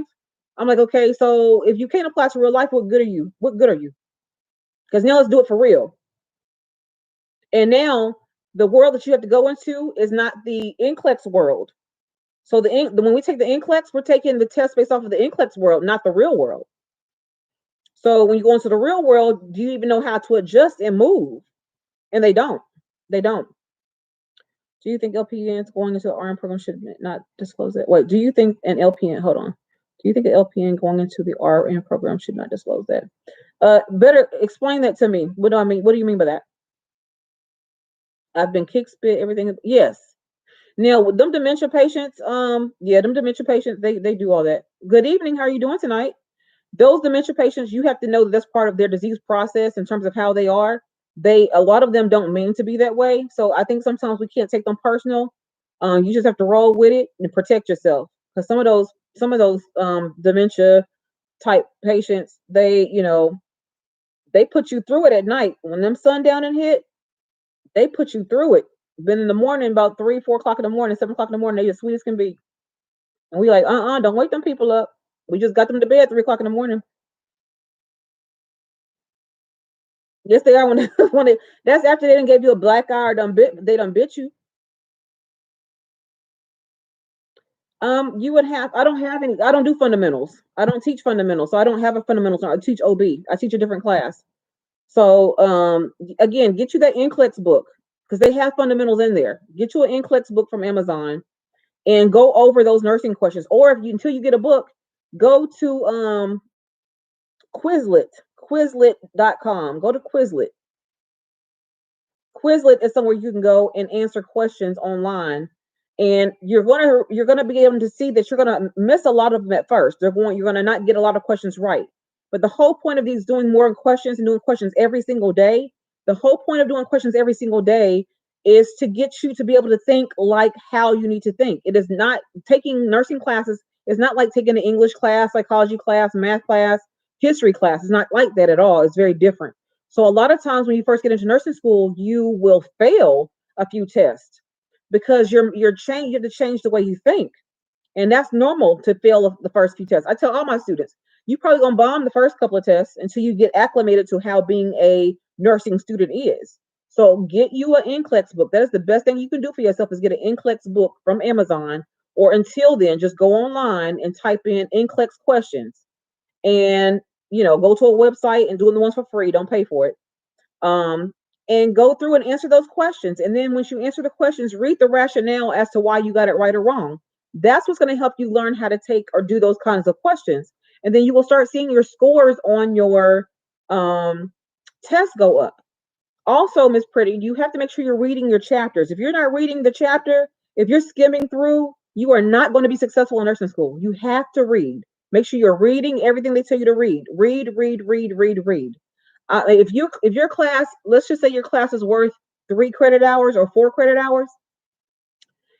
If your class is worth 4 credit hours, as an example, you should be studying for that one class at least 8 hours a week. So are you dedicating at least 8 hours a week to fundamentals of nursing, Miss Pretty? If you are, then you're okay, then you're on track. But if you're not dedicating at least 8 hours a week to that one class, then you're behind. You have to make sure you put the time in too. Should an LPN let their instructor or preceptor know they have a nursing background? So if you're LPN, how would you have my question is, if you're LPN, how would you have a nursing background? I'm confused. If you're already, should an LPN let their instructor or preceptor know they have a nursing background? Why? My question is, if you're LPN, what nursing background do you have? Or do you mean if you are an RN, should you let somebody, if you're going to school to be an RN, should you let them know that you're LPN? or been an LPN?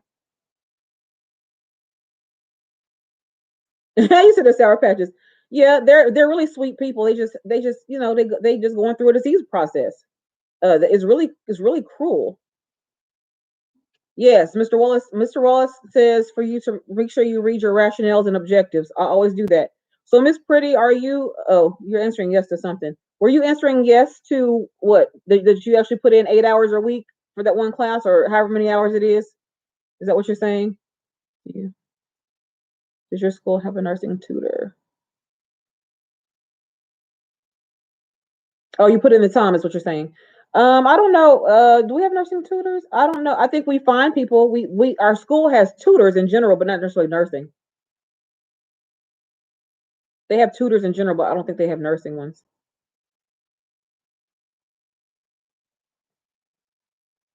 She is in Jillian, is it Jillian or Jillian? She's in fundamentals, so she's just now starting. But yes, you do need to get different books. You need to get different things that's going to help you to understand what you're reading. So make sure, for one, that you are reading your chapters like they tell you to. So if they say read chapter 1 through 5 in its entirety, that's what they meant. Read chapters 1 through 5, and then take notes. I don't know what your note taking skills are. You got to take notes, and then you've already established that you didn't have a good instructor. So you need if the next one's not good, make sure you make sure you tell somebody that they're not teaching you what you need to know. Um, and then again, get those books that we talked about. Get the Nclex book, either one on Amazon, or until you get that one, do the questions on like Quizlet or online for free. You would need to go to your school and find one. You would need to go to your school and ask if they have nursing tutors. Because the thing is, I really don't know what you're having difficulty with. Like if you're, because the thing is, you can't you when you go to your tutor, you have to go to your tutor with a problem. So what is your actual problem? What is it that you're not getting? I guess is what I'm asking. Like, what is your issue when it comes to nursing? Is it understanding the concepts? Like, what are you not getting? I think that's what I'm confused about. Also, oh my gosh, Mr. Wallace just said it. Okay, so note taking. Okay, so you can, when it comes to note taking, so when you just record, okay, so you record. That's actually good that you're recording. Record and take notes from the recording. So take notes from the recording. Listen to what the instructor is saying and write that stuff down and go back and read over that material if you didn't get it. Now, you should be reading your material before you go to class. So let's just say, for instance, on Monday, they told you to read again chapters 1 through 5. On Monday, you should have already read those chapters, not where you're hearing it for the first time. Not where you're hearing it for the first time. You're good with the skill. You're good with the skill of taking notes. Is that what you're saying? You're good with the skill of taking notes. When you said your social life needs to be cut by 90% while nursing school, Mr. Wallace, you're absolutely right. I had no social life in nursing school. I had none. There's no such thing as a social life in nursing school. And if you do have a social life, you have too much time on your hands.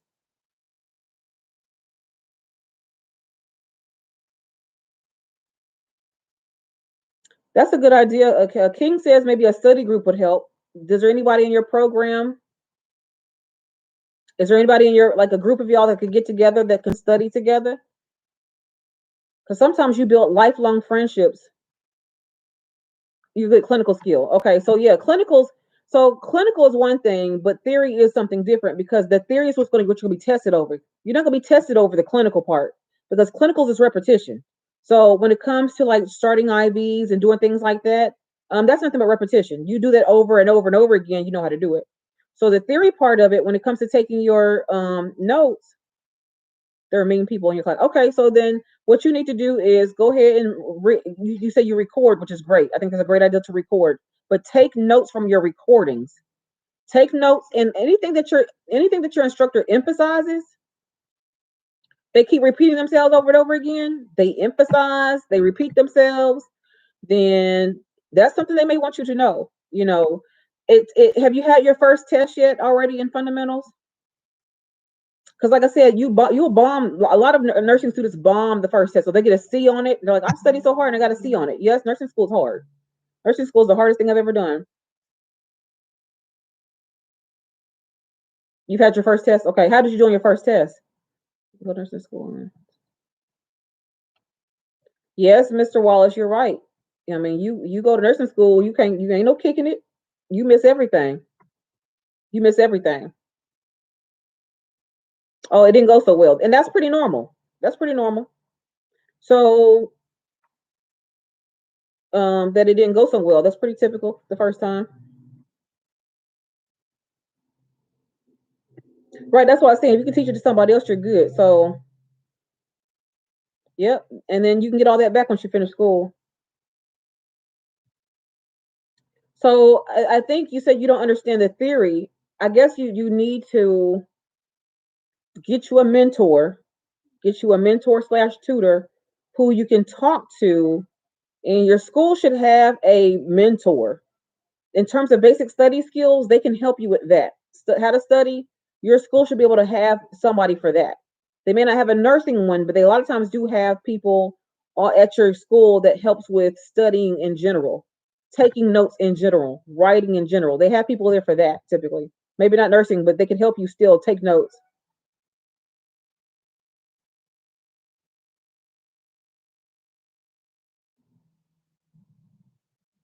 You said they did not have any good mentors. They were so mean and low down. Okay, so everybody, so are you saying that everybody that you've come in contact with are just not nice people? Everybody you've come in contact with are not nice?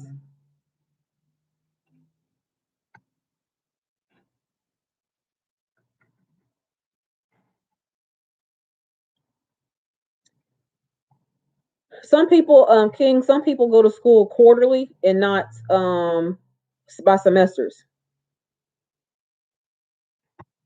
Some people don't go, some go quarterly. So their semesters last like 12 weeks and they go into another quarter. So she could have started, earlier. Like we've already started too, our first semester. And they have their test probably in a couple of weeks. Hey, Stay Beautifully, how you doing tonight?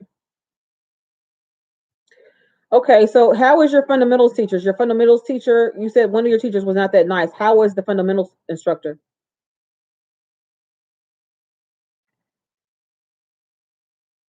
Wow, Mr. Wallace. Now that's the kind of school I like. That sounds mean, I know, but that's the kind of school I like.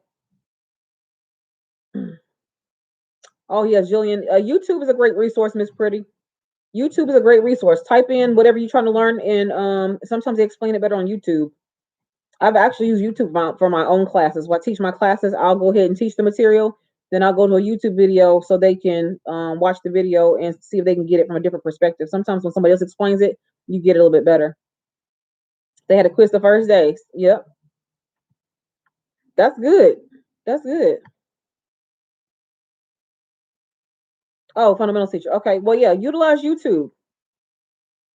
You can utilize YouTube. Type in, what you're trying to look up or whatever the concept is they want you to learn, and put it in YouTube. I'm sure you can find videos on it to help better understand. So YouTube is a great resource as well. Again, I've used it for myself personally, and I also use it for my classes that I teach. So YouTube is great. Doing like I said, doing Quizlet is great. Get you an Nclex book. You're gonna have to pull from multiple resources to learn it. There is just not one way to learn it. But if you feel like your study skills are an issue, then you need to go get help with that first. Because if you don't know how to properly study, or you're having problems with reading comprehension, so like you read something and can't remember it, um,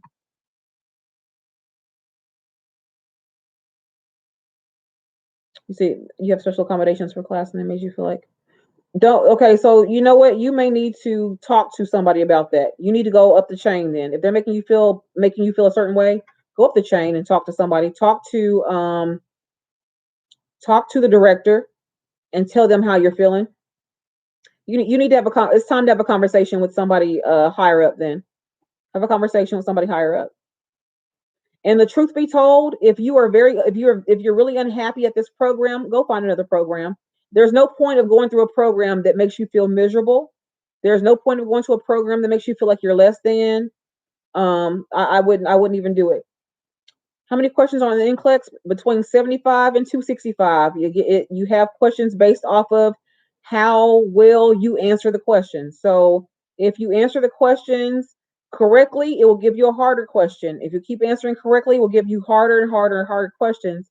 If you get one wrong, it gives you an easier question. And it keeps going back and forth like that until they determine whether you are safe enough to take care of patients. Meaning that you're getting more questions right than wrong or more questions wrong than right. It will cut off at whatever number it determines that at. So you hear a lot of people say, oh, well, this is how you get to 75 questions and it cuts off on you. 75 questions don't mean you pass. 75 questions can mean you fail because you did just that bad. So I don't get caught up on how many questions. Just answer the questions and get them right and keep moving. Khan Academy on YouTube is great. Okay. And that may be helpful for whoever had statistics questions. Somebody, I think, on YouTube had a statistics question. Khan Academy on YouTube is what they said that helps with math, which is basically what statistics is. So yeah, I would go ahead and talk. So Miss Pretty, that school may not be for you. That particular program may not be for you. All right, let me ask you this: Are you in an RN program or in a LPN program?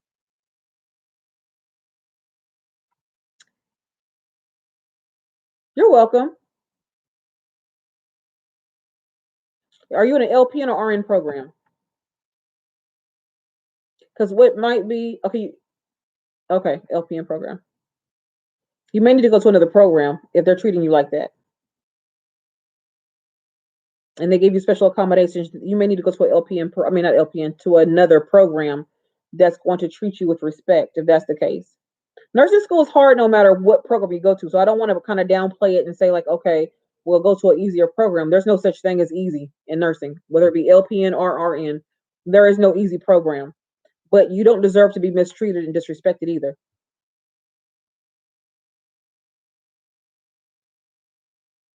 Oh, okay. Well, in that case, go talk to the director. Talk to the director then. Have a good conversation with the director and see what he or she says. Because you should be disrespected in the process of learning. So, because that just makes it that much harder. So, all right, let me see what's going on over here on YouTube.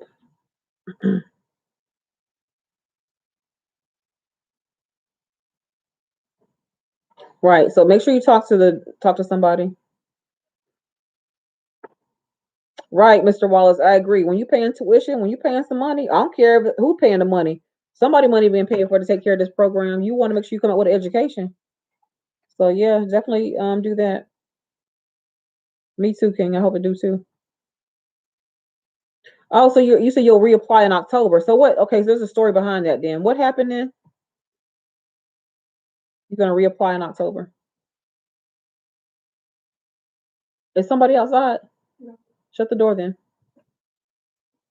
It's dark. I don't want people looking in the house. So yeah, when you reapply, then when you do, but before you oh, okay, I see what you're saying. Well, if you don't pass a class, will they let you come back if you don't pass a class?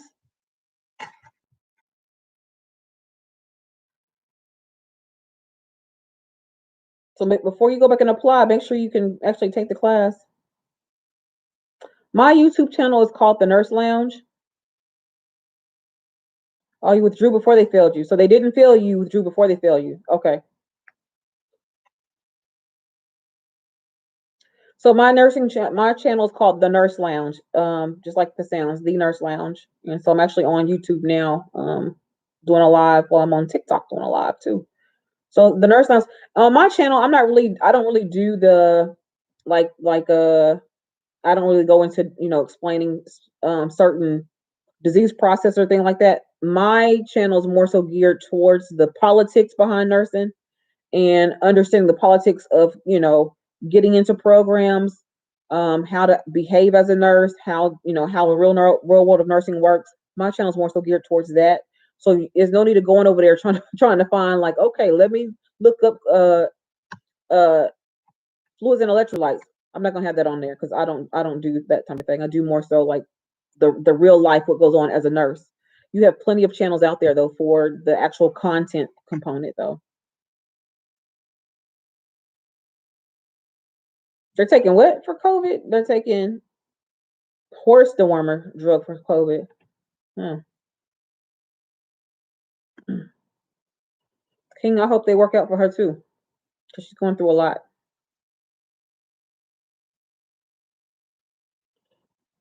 She's going through a lot. The nursing school is not, I don't care if it's an LPN program or RN program, the nursing program is difficult. Hey, how are you doing? I'm fine. How are you? Test success for fundamentals of nursing. You just need to do those, what we just said. You need to go and do those questions. Do those NCLEX style questions. There's really no way to get around that. You have to read the material and then get you the book and just study and answer those questions. If you can answer at least like 20 questions a night and read the rationale as to why you got them right and wrong, that's what's going to help you. You got to put the work in. You got to put the work in. So make sure you read your chapters in advance. You come to class with questions after you have read your chapter, because the instructor is trying to teach you what you should have already read and fill in the gaps for you. You shouldn't hear it for the first time when you are going to class. So you read the material ahead of time, you go to class, and when you read the stuff, you've already taken a few notes at home when you read. And then when you go to class, you're going to ask further questions because you didn't understand something that you already read, not where you hear it for the first time when you get to class, because that you're already behind at that point in time. After the class is over, you want to go back and review the notes that you took and the notes that you took, the ones that you did yourself, and also review the notes that you took in class from your instructor. After that, you get your NCLEX book and you start reading, going to answer the questions on the NCLEX book about the subject matter. That's what you have to do. And you do that every single day.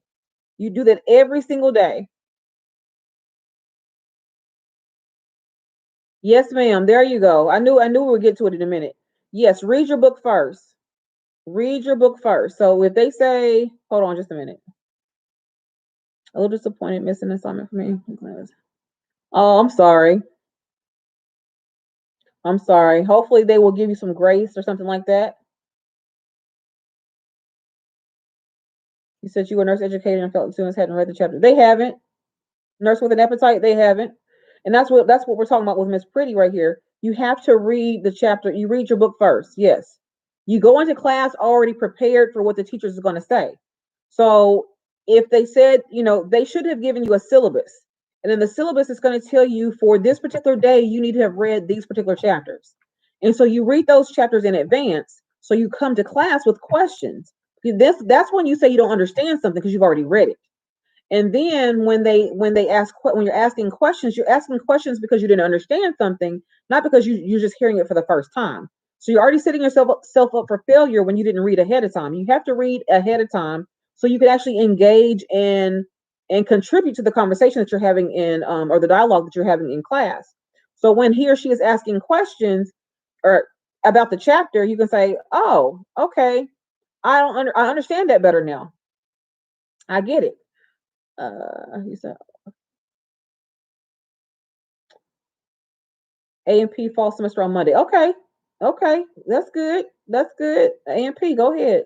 Yes, Miss Pretty. Start to do that. You will see that things get a little bit better if you read ahead of time. Read ahead of time. That's part of the problem. Just read ahead of time and and take notes from what you read. So right, like let's say for instance, you read something, you read it a few times, you read it 2 or 3 times, you're like, you know what, I still don't understand this. So you write down that whatever that is you didn't understand. So when you go to class, um, you can say, I didn't understand this and I read it. So yeah, do that. Definitely do that. That will help you. So after you read the material, take notes, go to class, ask questions, take more notes. When you come home from class, read over your notes. Do that every single day. And then that's what's going to help you get it. And then again, we talked about the NCLEX books. Get the NCLEX books. Yes, don't get behind. I agree with you, nurse with an appetite. Don't get behind. She's right. Do not. I'm assuming it's a she. I'm sorry if you're not. Nurse with an appetite says to don't get behind, and that's the hard thing to do about nursing school. That's why we say you don't have a life in nursing school. You do not have a life, so you are studying literally every day, Saturday, Sundays included. So, procrastination is the worst thing, and the thing is, it doesn't take too much for you to realize that man, I've messed up. So read ahead of time. And they're not going to, no one in nursing school tells us how to prepare for nursing school. Nobody tells us how to study. No one tells us how to do these things. So it's good that you have different places to pull from, resources to pull from to learn how do I go about doing this. And so that's the reason why I like to do these videos that you want to study first. You're welcome. We done figured it out. We figured it out. Yeah, read first. And I'm telling you, you'll feel a bit better once you read first and go to class knowing a little bit what they're talking about. That helps. Let's see. I suggest buying a planner, making. That's very true. Mr. Wallace says to getting a planner, which I always say that too. Get you a planner and write things out.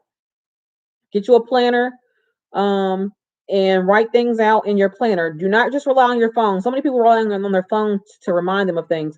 Nope, get you an actual real planner to write in.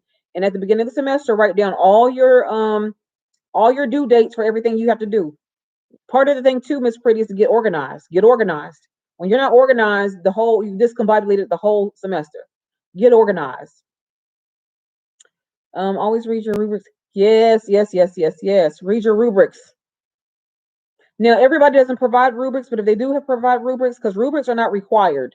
So if they do provide a rubric, then definitely read those. That's what I always do when I'm doing assignments.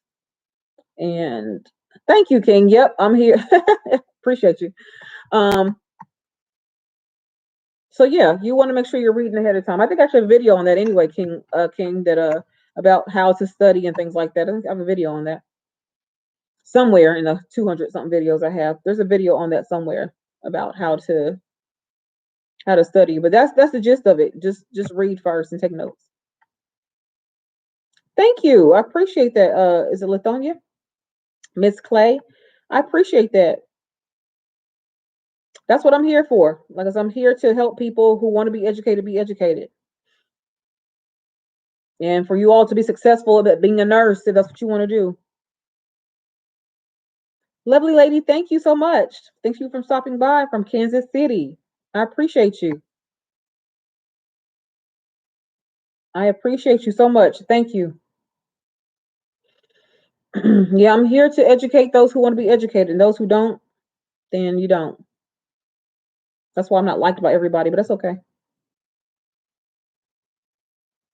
Care plans, Nurse with the Appetite, they're actually moving away from those. I just went to a Nurse Tim seminar, and we are moving away from care plans, believe it or not. Hey, Toya, how you doing? I'm actually on YouTube and TikTok today. So we're moving away from care plans. Believe it or not, I just went to a Nurse Tim conference, and we are moving away from care plans, and we're doing what's called the clinical judgment component. We're doing that now. And so what that looks like, a nurse with an appetite, because they feel like the care plans are outdated. Care plans are outdated. What they're wanting us to do now is to the best way to explain it. You know what a concept map is? Nurse with an appetite. Do you know a concept map? You remember concept maps and care plans? So a concept map, as you know, really helps you understand the disease process, because it has the pathophysiology, the medications, the collaborations with other disciplines, on and on and on. The disease process, right? Okay. So what they're wanting us to do, and you know what a care plan is, obviously. So what they want us to do, if a care plan and this is the way I can explain it to you. If a care plan and a concept map had a baby, that's what they want us to do now. So this new system actually helps you do both. So, but they focus on priorities. So everything's going to have no more than 3 things listed. The priorities. We want them to know, of course, airway, breathing, circulation is always our go-to, safety, all that.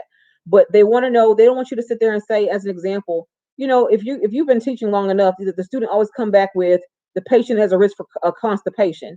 Well, constipation, as you know, 9 times out of 10 is not your priority diagnosis.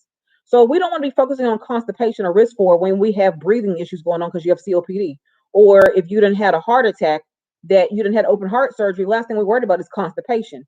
So we wanted to pick our 3 top priorities. So if those 2 had a baby, concept map and a care plan had a baby, this new tool that they want us to use, that's what it would look like.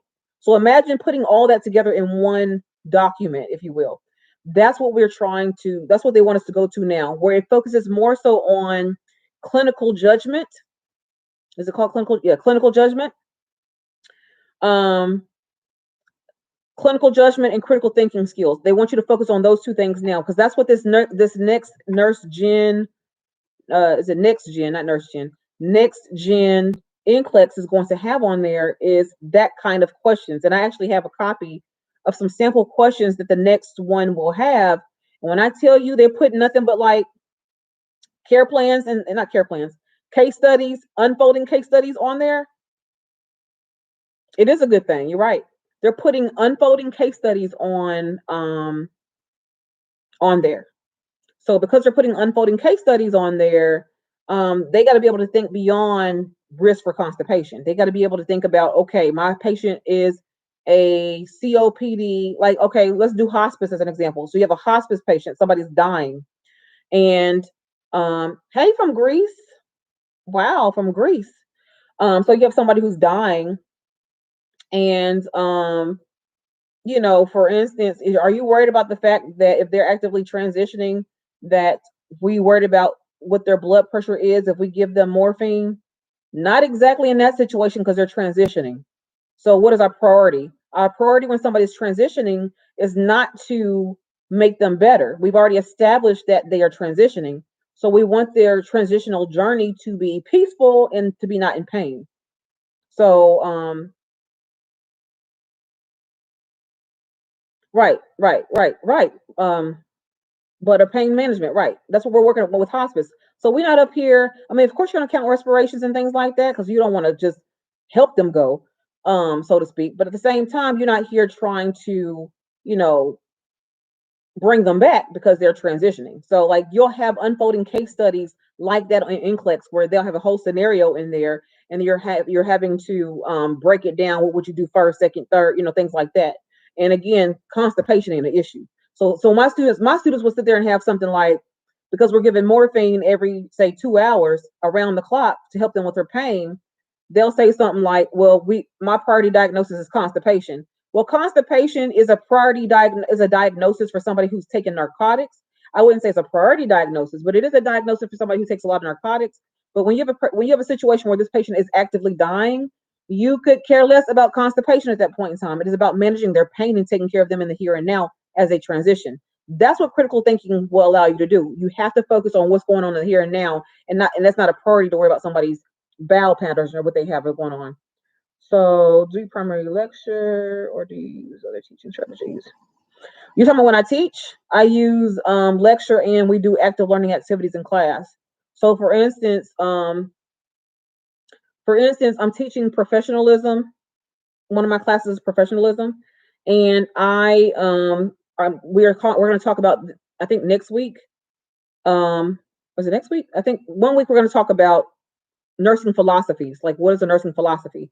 And instead of me teaching what it is from a lecture, they're actually going to create nursing philosophies, their own. And that's something they can use in their interview process. They can use that in terms of how they guide and govern themselves as a nurse, those types of things. So I do both. I do lecture, of course, because you have to present the material. But then after that, to build from that, we actually do active learning exercises. So I'm going to have them develop their own nursing philosophies in class next week, I think. Um, right. As you said, it's our job to constantly decipher information. That sounds awesome. Yeah, thank you. OG Aquarius said very true about the pain meds. Right. My students are the ones who sit there and say, oh, okay, the person's dying, but they're taking narcotics, and narcotics tend to back you up. So I'm going to say constipation. Okay, well, yeah, we know that they can cause that, but when you're dying, don't nobody care about if you constipated or not. Don't nobody care about that. So we got to stay on task. What's our priorities here? So that's the kinds of things that we need to learn. What is our priorities here? Let's see. Practice SATA questions daily. Yes, I agree, Mr. Wallace. The SATA questions are definitely, beneficial and helpful. Nurse with an appetite, you can get back into it. Believe me, there's plenty of students that need to be taught.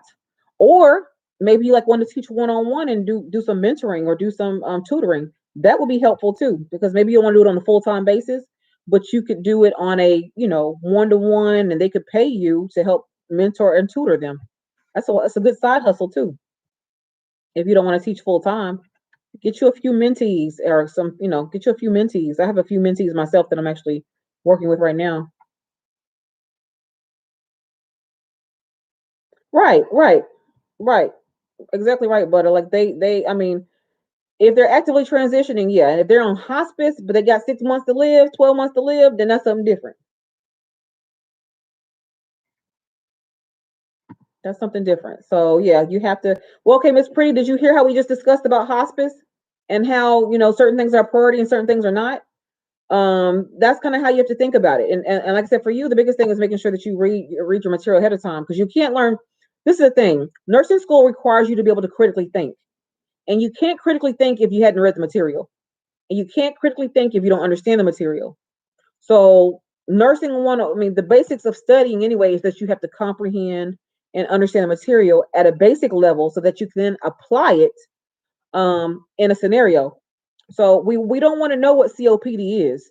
That's not what we want to know. We want to know how you can take care of a patient with COPD.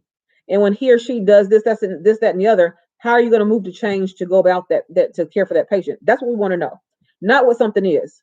You should already know, not you specifically, but you should already know what something is. But how do you care for a patient who has that situation? It's what Nclex wants to know. Um, I do feel that you said it's intuitive. Sometimes you just feel, of course. Yeah, I think you do have intuition. But I wouldn't say as a whole that's what it is. You have to have some basic principles that is evidence-based research to kind of govern your day-to-day activity. But there's some days where I went into work and I'm kind of like, you know what? There's something wrong with this patient, but I can't tell you what it is. There's something wrong, but I cannot tell you what it is. I've had that happen plenty of times. And for the life of me, to the end of the shift, I could not figure out. So there's something going on, but I don't know what it is, because their vital signs may be fine, they may be acting fine, but there's something off about them that I can't pick up on right away. And then I'll go home and the next day and I'll be like, I said, whatever happened to such and such? Oh, they on a unit. They had a heart attack. I'm like, I felt it coming. I felt something coming. Couldn't say what it was. Are they on a unit because this, that, and the other? I'm like, I felt it. I felt something coming. I just couldn't tell you what it was. And so, yeah, I do believe that nurses do have intuition. We have that feeling that something is going to happen, but sometimes we can't put our finger on it. And then if you had enough experience about some things, like I can foresee some things because I know what it looks like in terms of how it manifests. So, for instance, I'm an OB nurse, and I can tell when somebody's about to hemorrhage way before they do. It's just certain signs and things that they do. I can just say, okay, you know what? And I don't tell the patient yet it's about to happen because that would scare them. But there's some patients I've had, I could look, okay, they're going to hemorrhage on me tonight. They're going to hemorrhage on me. Let me go ahead and see what I can do to help prevent this. So I'm like, go to the bathroom. Let's empty your bladder. Let's do this. Let's do that. But sometimes none of those things do any good because they have a clot sitting up in there that needs to come out. And I know this because I know what's going on. So I don't scare them until I have to actually tell them that, like, listen, I think you're going to have some increased bleeding, but this is what we're going to do, and this is what I need you to do, type of thing. So I do think intuition is part of it, but I do not think that is what makes us. I don't think that in itself is what makes us the nurses that we need to be. I think it is that we have the foundations of nursing. We practice based on evidence-based practice, and we know what we're supposed to do, and we understand our role as nurses, and then we understand too that every nurse is not the same. There's more than one way to skin a cat, so to speak. And once we do that, then we're kind of like, okay, this is not working. This is not working. I've tried all these things. So then I'm gonna go to another nurse that I trust. I said, look, I've tried all these things, but none of this stuff is working. So what should I do? What do you think I should do? Go to a nurse that you trust, and then you go from there. But yeah, I do think intuition has something to do with it because I've used it a lot. Where I'm like, oh my gosh, if I hadn't did that, they would have died. And I've had not recently, but last year I want to say. Good evening. How are you doing? How are you doing, Papa Ruth? How are you doing? Um, I've had a patient recently. I keep saying recently. It was been 2 years, but it's recent enough where it'll be 2 years in November actually. And I knew she was going to die if I did not get her off my unit that day. I knew she was going to die. I couldn't tell you why, but I knew she was going to die. And I said, if y'all don't, I called, I was like, I'm gonna call rapid response on this patient. If y'all don't get her off this floor, she dying tonight. And when I called the doctor, because the doctor refused to see her, um, you ain't lying about the humidity. It is hot. This is August for real. Um, When he refused to come see her, I said, let me tell you something. You either get her off the unit today or she's going to be in the morgue tomorrow. Whichever one you want to do is up to you. But I'm telling you, she's sick. And I couldn't tell you why. Couldn't tell you why at the time, but I knew she was sick. So when I said that you can find her in the morgue tomorrow, that's when he came up there because he knew I wasn't playing. And anyway, long story short, on that situation, we found out that she had a blood clot in her uterus, the size of a loaf of bread. Um, so when we found that out, I said, "Yep, I told y'all something was wrong with her." They had to open her back up and take this blood clot out her stomach, out her uterus. I mean, not her stomach, out her uterus. So yeah, intuition just works. You said it's worse since you had COVID with the humidity. I think it's just hot. I think it's just hot. It's August, and August is just hot. Yes, King, like I was saying. I mean, I'm telling you, like intuition will tell you a whole lot of things. Intuition, you'd be like, okay, something ain't right with my patient. I can't say what's wrong with him. And people don't think you crazy. It was because she would have died. And that's why she would have died because she had a clot in her uterus. I didn't know that at the time. I didn't know that at the time, but I'm like, I knew she was going. She looked bad. She just looked like she was about to die. She was. I mean, that night she would have been gone. So, so yeah, basically. So King, yeah, you have to be mindful of people who, like if you have a feeling about people,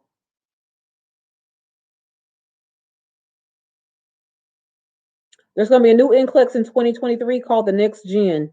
Next Gen. 2023 new Nclex. You see, you've been dealing with this for more than what? For more than a year and 6 months. Okay, 18 months. Well, I got my vaccine today, Papa Roos. I got my first one today. I got my first vaccine today. So yeah, in 2023, new Nclex. I'm not sure when in 2023, but 2023 new Nclex.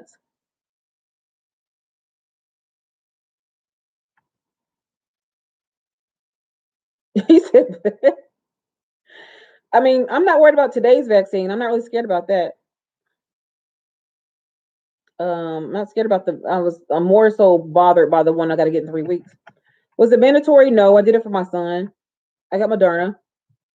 I did it for my son. My son cannot get vaccinated. My baby is 9 and he cannot get vaccinated, so I need to protect him. So not made, it wasn't mandatory yet, but that's coming though. It's coming. So it's not mandatory for my job, but it is coming though. That way I'm ahead of the game. So when they start requiring people to get it, people, falling out, carrying on, I already got it done. But I did it for my son because he can't get vaccinated. And it would be the end of me if I know that I'm the reason why if he got sick. Um, if he got sick because of me, because I brought something home to him and something happened to him because of that, that'd be the end of me because I had like that blood is on my hands at that point in time. So I got it for him. If for no other reason, it was for him. So am I not tired? Am I not tired? Not yet, because I just got it today. Not yet. I just got it at what time is it? It's 8:38. I got it about 5, so not even 3 hours ago yet. They told me my arm will be sore tomorrow, and they told me that I will possibly have a headache tomorrow. So I went ahead and bought some Motrin. And the whole point of me getting it done today, I wanted to get it done on a Friday so I can because I know the next one will be in 4 weeks from now. So that way when I get it again, it'll be on another Friday. So I can lay up the entire weekend. I don't want to have to fight myself not feeling good and go to work at the same time. I do not want to be feeling bad at work. So I purposely got it done today.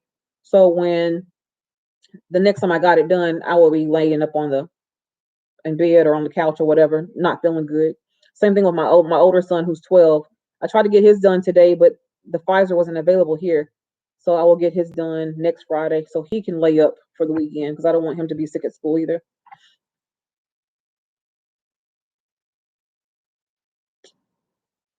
Hold on. So no, I'm not tired yet. Nclex tips. Basically, you need to be doing those questions. Those Nclex. Do you have an Nclex book?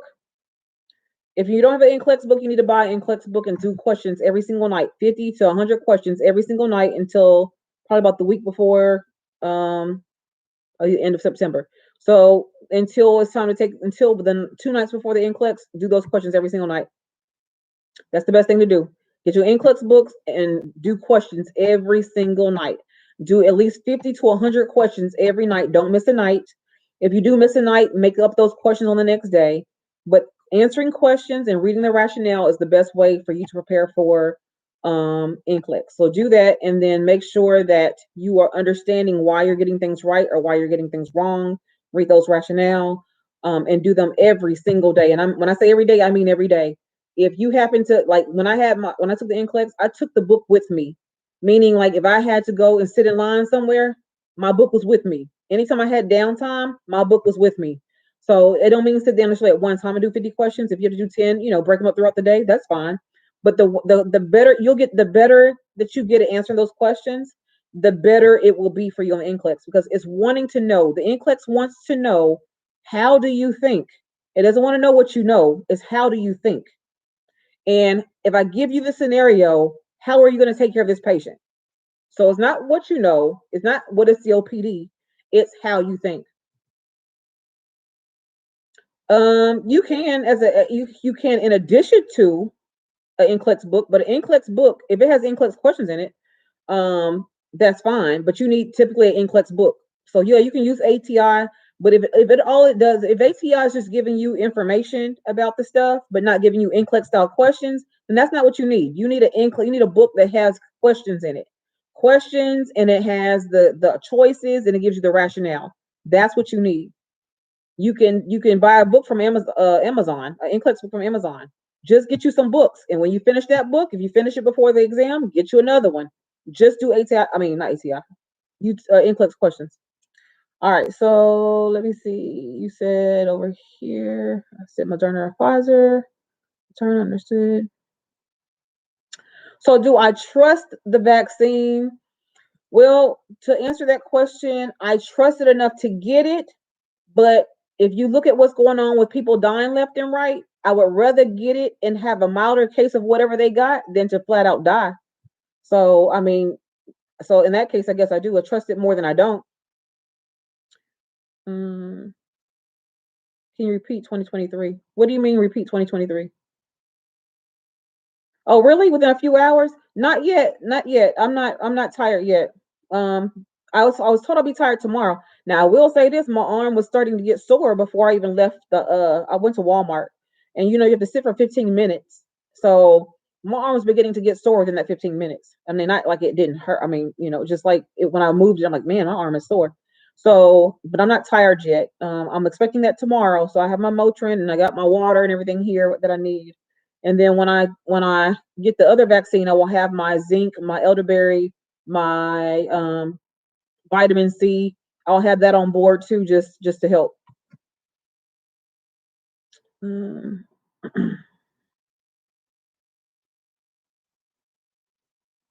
why am I what? Falling in line with the world. What does that mean? When did they have the 2023 test? I don't know, because I need that book, the Nclex book for the 2023. I don't know. Probably next year. If I had to guess, probably next year. Probably next year. But I will say this: if you go do some unfolding case studies, like just let's pick a topic. Let's just say hypertension, and type in hypertension and put in unfolding case study. You may find that's the kind of stuff that's going to be on there. Unfolding case studies, hot spots, drop boxes, things like that.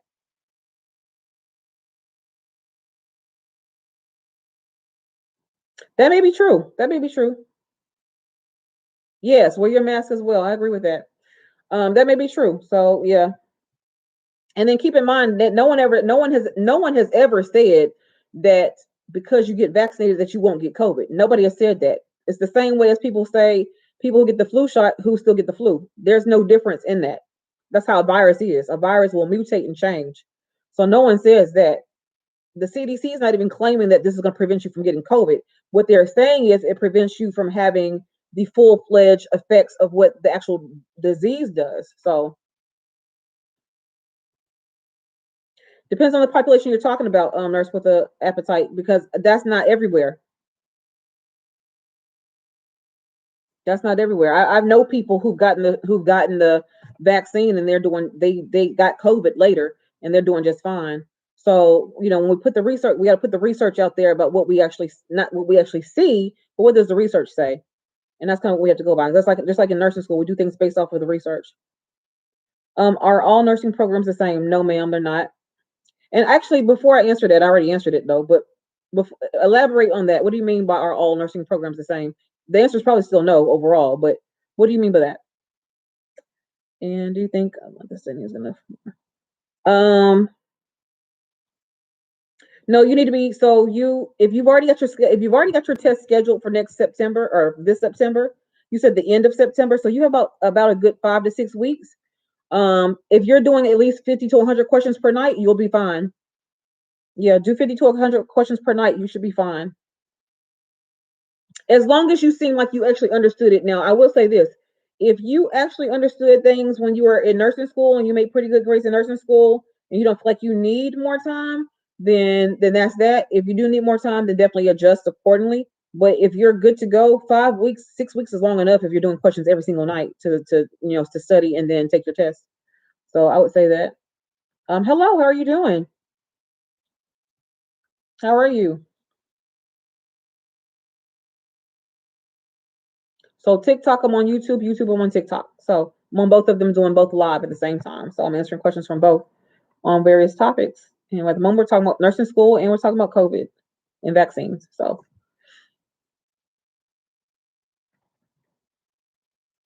but I think you should be good if you do that.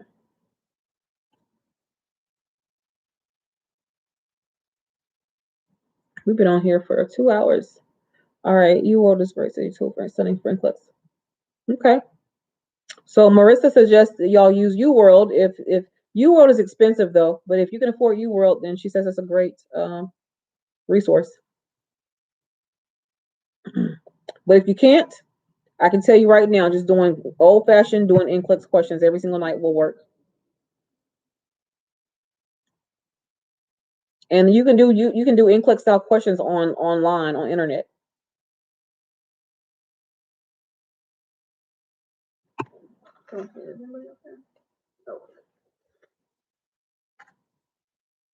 So that's what I actually just bought me a book, an Nclex book, and that worked for me. I did a book. I did the questions every single night. Passed Nclex the very first time. So anybody starting school right now with a 2 to 4 year program, you'll be taking the new Nclex. So anybody taking their prereqs right now or starting a nursing program in 2021 this year, you'll be taking the new Nclex.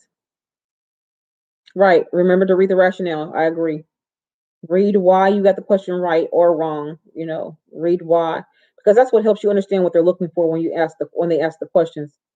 And then make sure you're answering the question that they ask. Because I went over some questions on Wednesday with my students, and they wasn't answering the question that was being asked. They were just answering a question. I'm like, that's not what it asked you.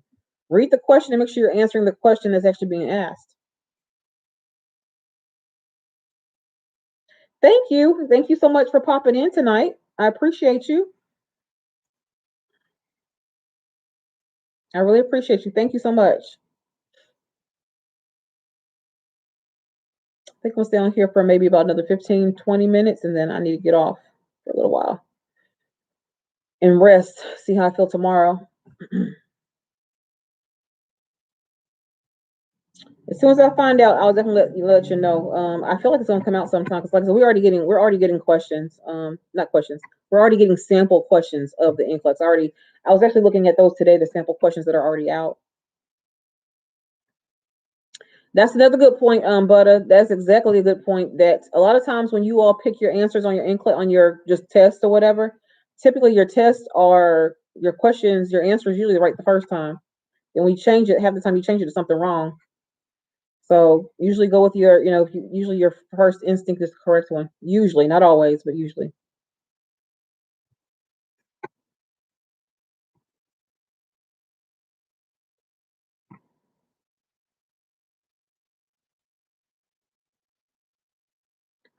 Says you say I trying to change. Right. Don't do that. Don't change your answers. The hospitals don't want to pay the big money for COVID.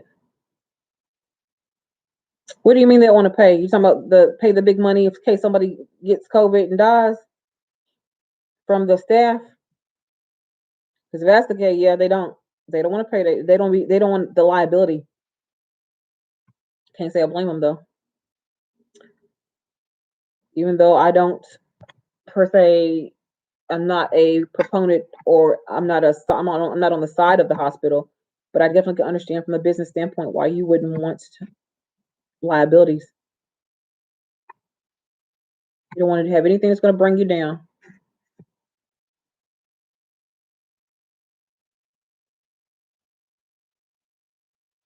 You said use the process of eliminating. Yep, that's true.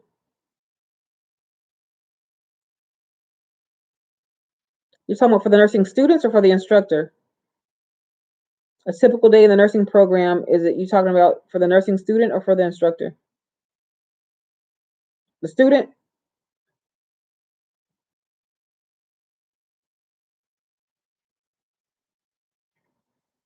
You're usually in class all day, for at least 4 days a week.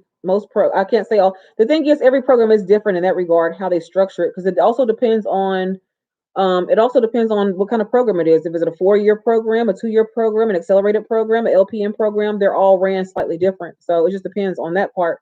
For the most part, you go to school for like 4 days a week, and then you have one of those days or two of those days you have clinicals.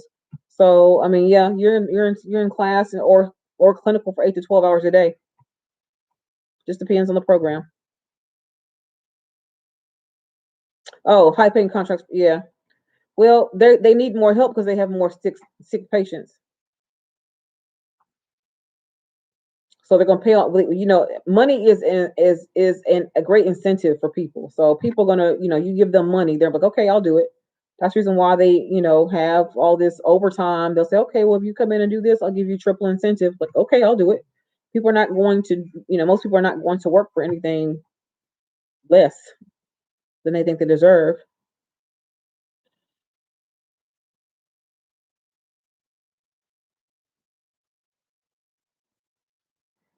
All right, so I think I'm gonna go ahead and go from you said our whole hospital is staffed by agencies. Wow. They have no staff because they all left. Nobody's gonna stay and go through you. I mean, if you're paying me $10,000 a week or $5,000 a week, and people ain't even making $5,000 a month, as an example, you quit too. And of course, the travel nurses would work. If you're paying me 5,000 to do what they're getting paid for 1,200 or 800 a week or whatever they get paid, okay, you would do the same thing. So I plan on doing a local assignment when school's out this semester. I'm gonna do a local assignment myself because I don't really want to travel too far. I'm okay with being like usually if you're 100 miles, not 100 miles, but more than an hour or so away, they can pay you travel, so you can do local travel and get paid pretty good. So I'm gonna do local travel in December, November, December, January, and they'll probably be so desperate. Some of them will let you do a 4 to 6 week contract because I don't want to do. I'm not gonna do 13 weeks. I'll do 4 to 6 week contract and make some money. So like, yeah, I'm not gonna. I mean, I can't say I blame the people for wanting to make that big money. If you gonna pay, if I'm gonna be treated like crap, I might as well get money treated like crap. Thank you for the share. Thank you for sharing my video. Good evening. How are you?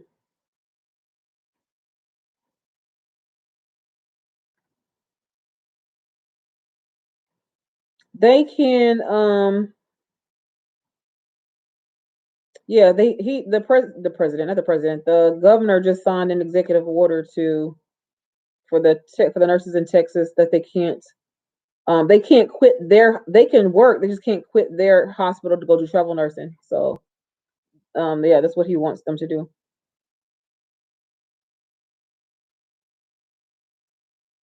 Right. Bedside's no joke. Bedside's no joke. So if I'm gonna be treated like crap, I'd rather get paid 5,000 a week, even 3,000 a week, than get paid 600 a week. So pay me to put up with the mess. I do not blame them at all. So I mean, I wouldn't. Again, the hospital doesn't work for you. You know, like I said, the hospital could care less about the nurse. I've said that time and time again. The hospital themselves could care less about you. You're just a peg in a hole. You're there to do a job. You do it great, fine. You don't do it great, we'll find somebody to replace you. That's all it is to it. So if you're going to be treated badly anyway, you might as well, make the money. But some you have to have experience too to do that.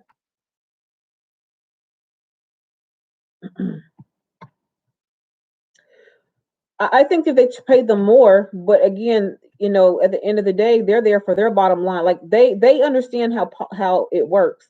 I think that hospitals don't pay because they don't care. Why, from a nurse with an appetite, why would I pay you $60 to stay when I can pay a new grad 20?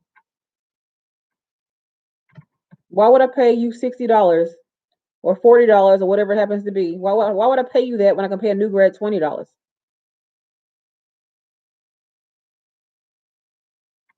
And I'm not saying I agree with it. I'm just saying that's how their minds work.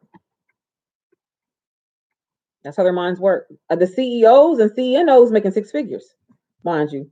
They're making, they're making money, but they're making money at the expense of patients and nurses. So that's the caveat to that. That's the caveat to that. So, and then again, anybody thinking about going to do travel nursing, you're going to have to get vaccinated to do that anyway at some point.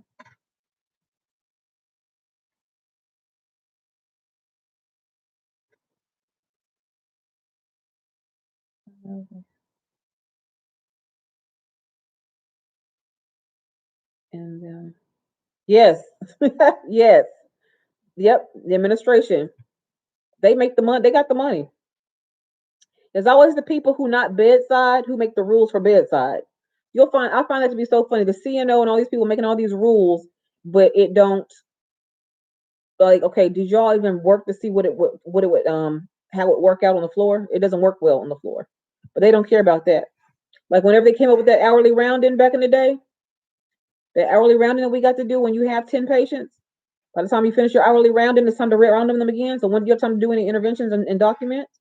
Like no one thinks about how it actually pans itself out. That's when we became patient satisfaction at that point in time.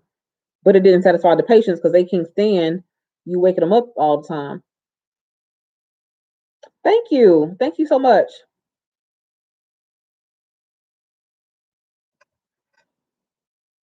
I just want y'all to be successful and to know what you're getting yourself into. Being a nurse is not easy at all. Good evening. How are you doing? It was good. I was telling them I got my first vaccine today. So I was told I'd be tired. And I don't know, maybe it is kicking in because I'm getting kind of, I don't know. But overall, good. I can't complain.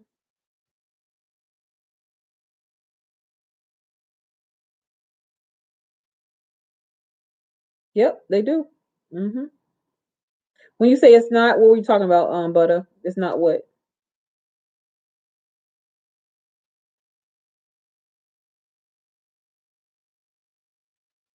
Yes, ma'am, or sir. Either way, I don't know. I'm sorry, I don't want to. But yes, they do. You're right. It's all about politics. Yep. Oh, being an easy nerd. Yeah, you're right. You said I'm not a nurse. Does a caregiver count? That's hard too. When you say does it count, what do you mean? But that's hard too. Being a caregiver ain't no joke. And then you don't get paid to do that half the time to be a caregiver. It's hard too, especially when you have dealing with somebody who has a chronic disease or disorder or a mental illness. It's hard. Oh yeah, There have to be what we call caregiver role strain. I don't know what you're caring for him for, but I was a caregiver for my mom before she passed. She had dementia, and when I tell you that was one of the hardest things to do, and then try to maintain your own life in terms of going to work and taking care of kids. In my situation, take care of kids too. It's hard because they require a lot of your time. Being a caregiver is very hard. hmm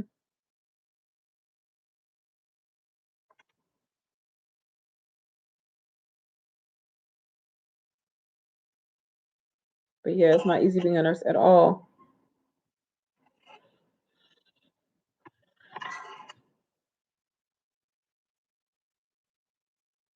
Working, taking classes is hard. Yep. Oh, two part-time jobs and no help. Let me ask you this. Do you all have, like, where you live at? Do you have a what is it called? Thank you so much, Don. Do you think do they have like a it's something to help with care, like a home health or something to come in and help you, like with bathing and things like that? Do they have that where you're at?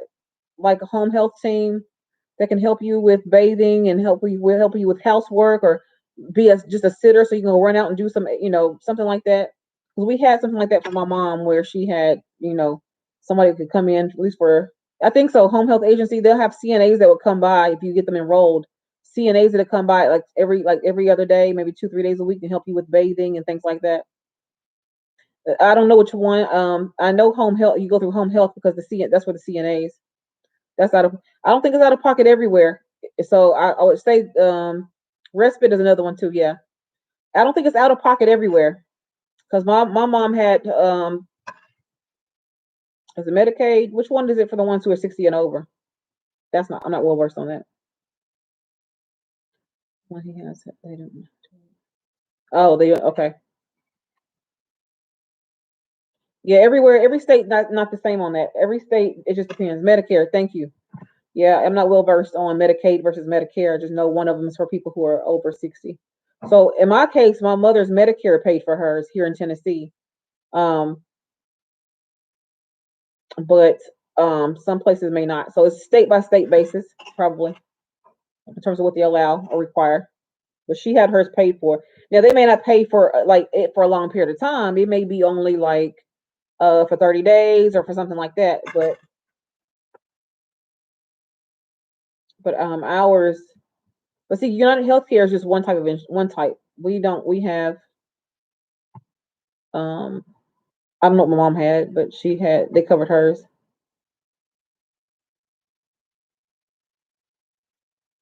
It's hard. Now your mom may be depressed.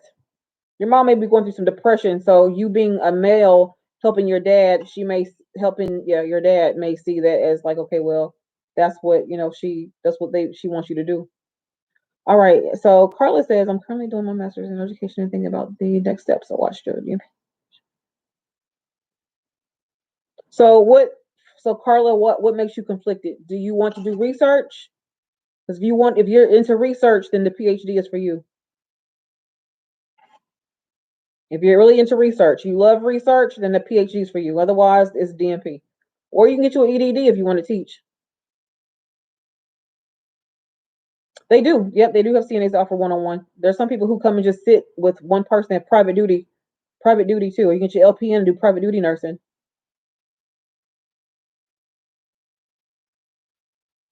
That's probably how she's coping, though. It's probably how she's coping. How your mom is coping. So Carla, you got to think about which one you want to do. If you're thinking about doing research, then your question is answered. If you like research, it's PhD.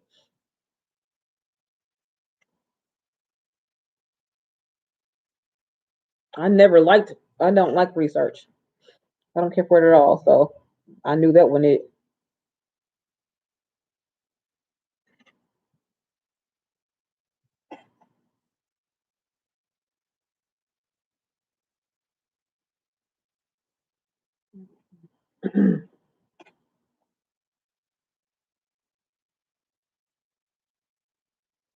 All right, so I think I'm gonna get off of oh, you don't like research? Okay, well you done narrowed it down just that quick. If you want to get your doctorate, then it's going to be a DMP if that's the case. So if you don't like research, then no PhD for you. That's all a PhD mainly is research. Anybody who thinks they love research or could handle it, the PhD is for them. But if you don't like research, it's not for you.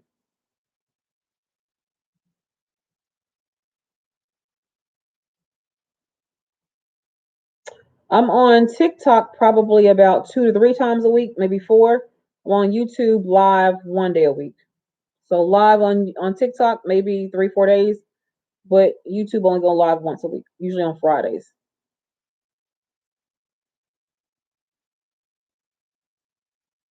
You say 20 feet away, people. Okay, all right, Paul. He said stay safe and stay 20 feet away from people.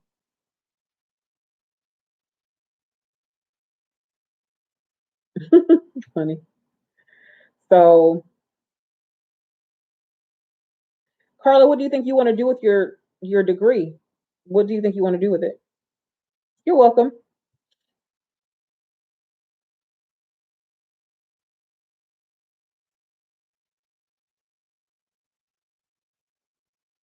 You're welcome. I appreciate you. You're most definitely welcome.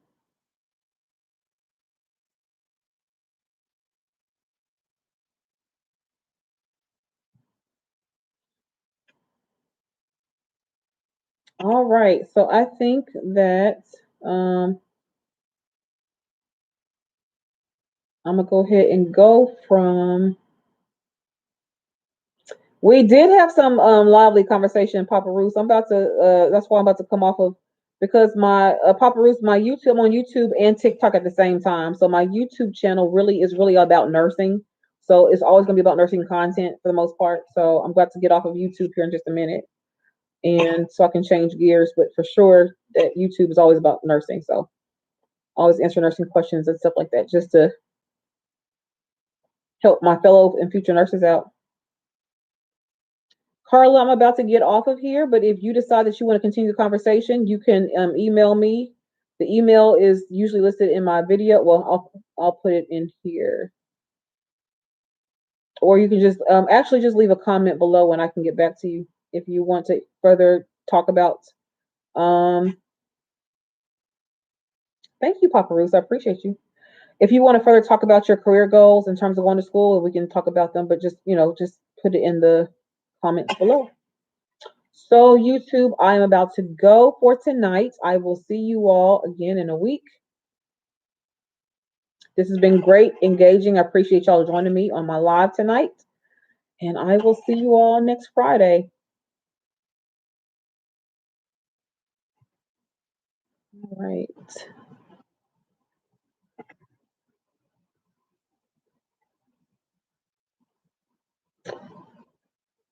You're welcome. I'm just getting off of, hold up. Let me see, something's going on here. I'm not sure why my computer is not.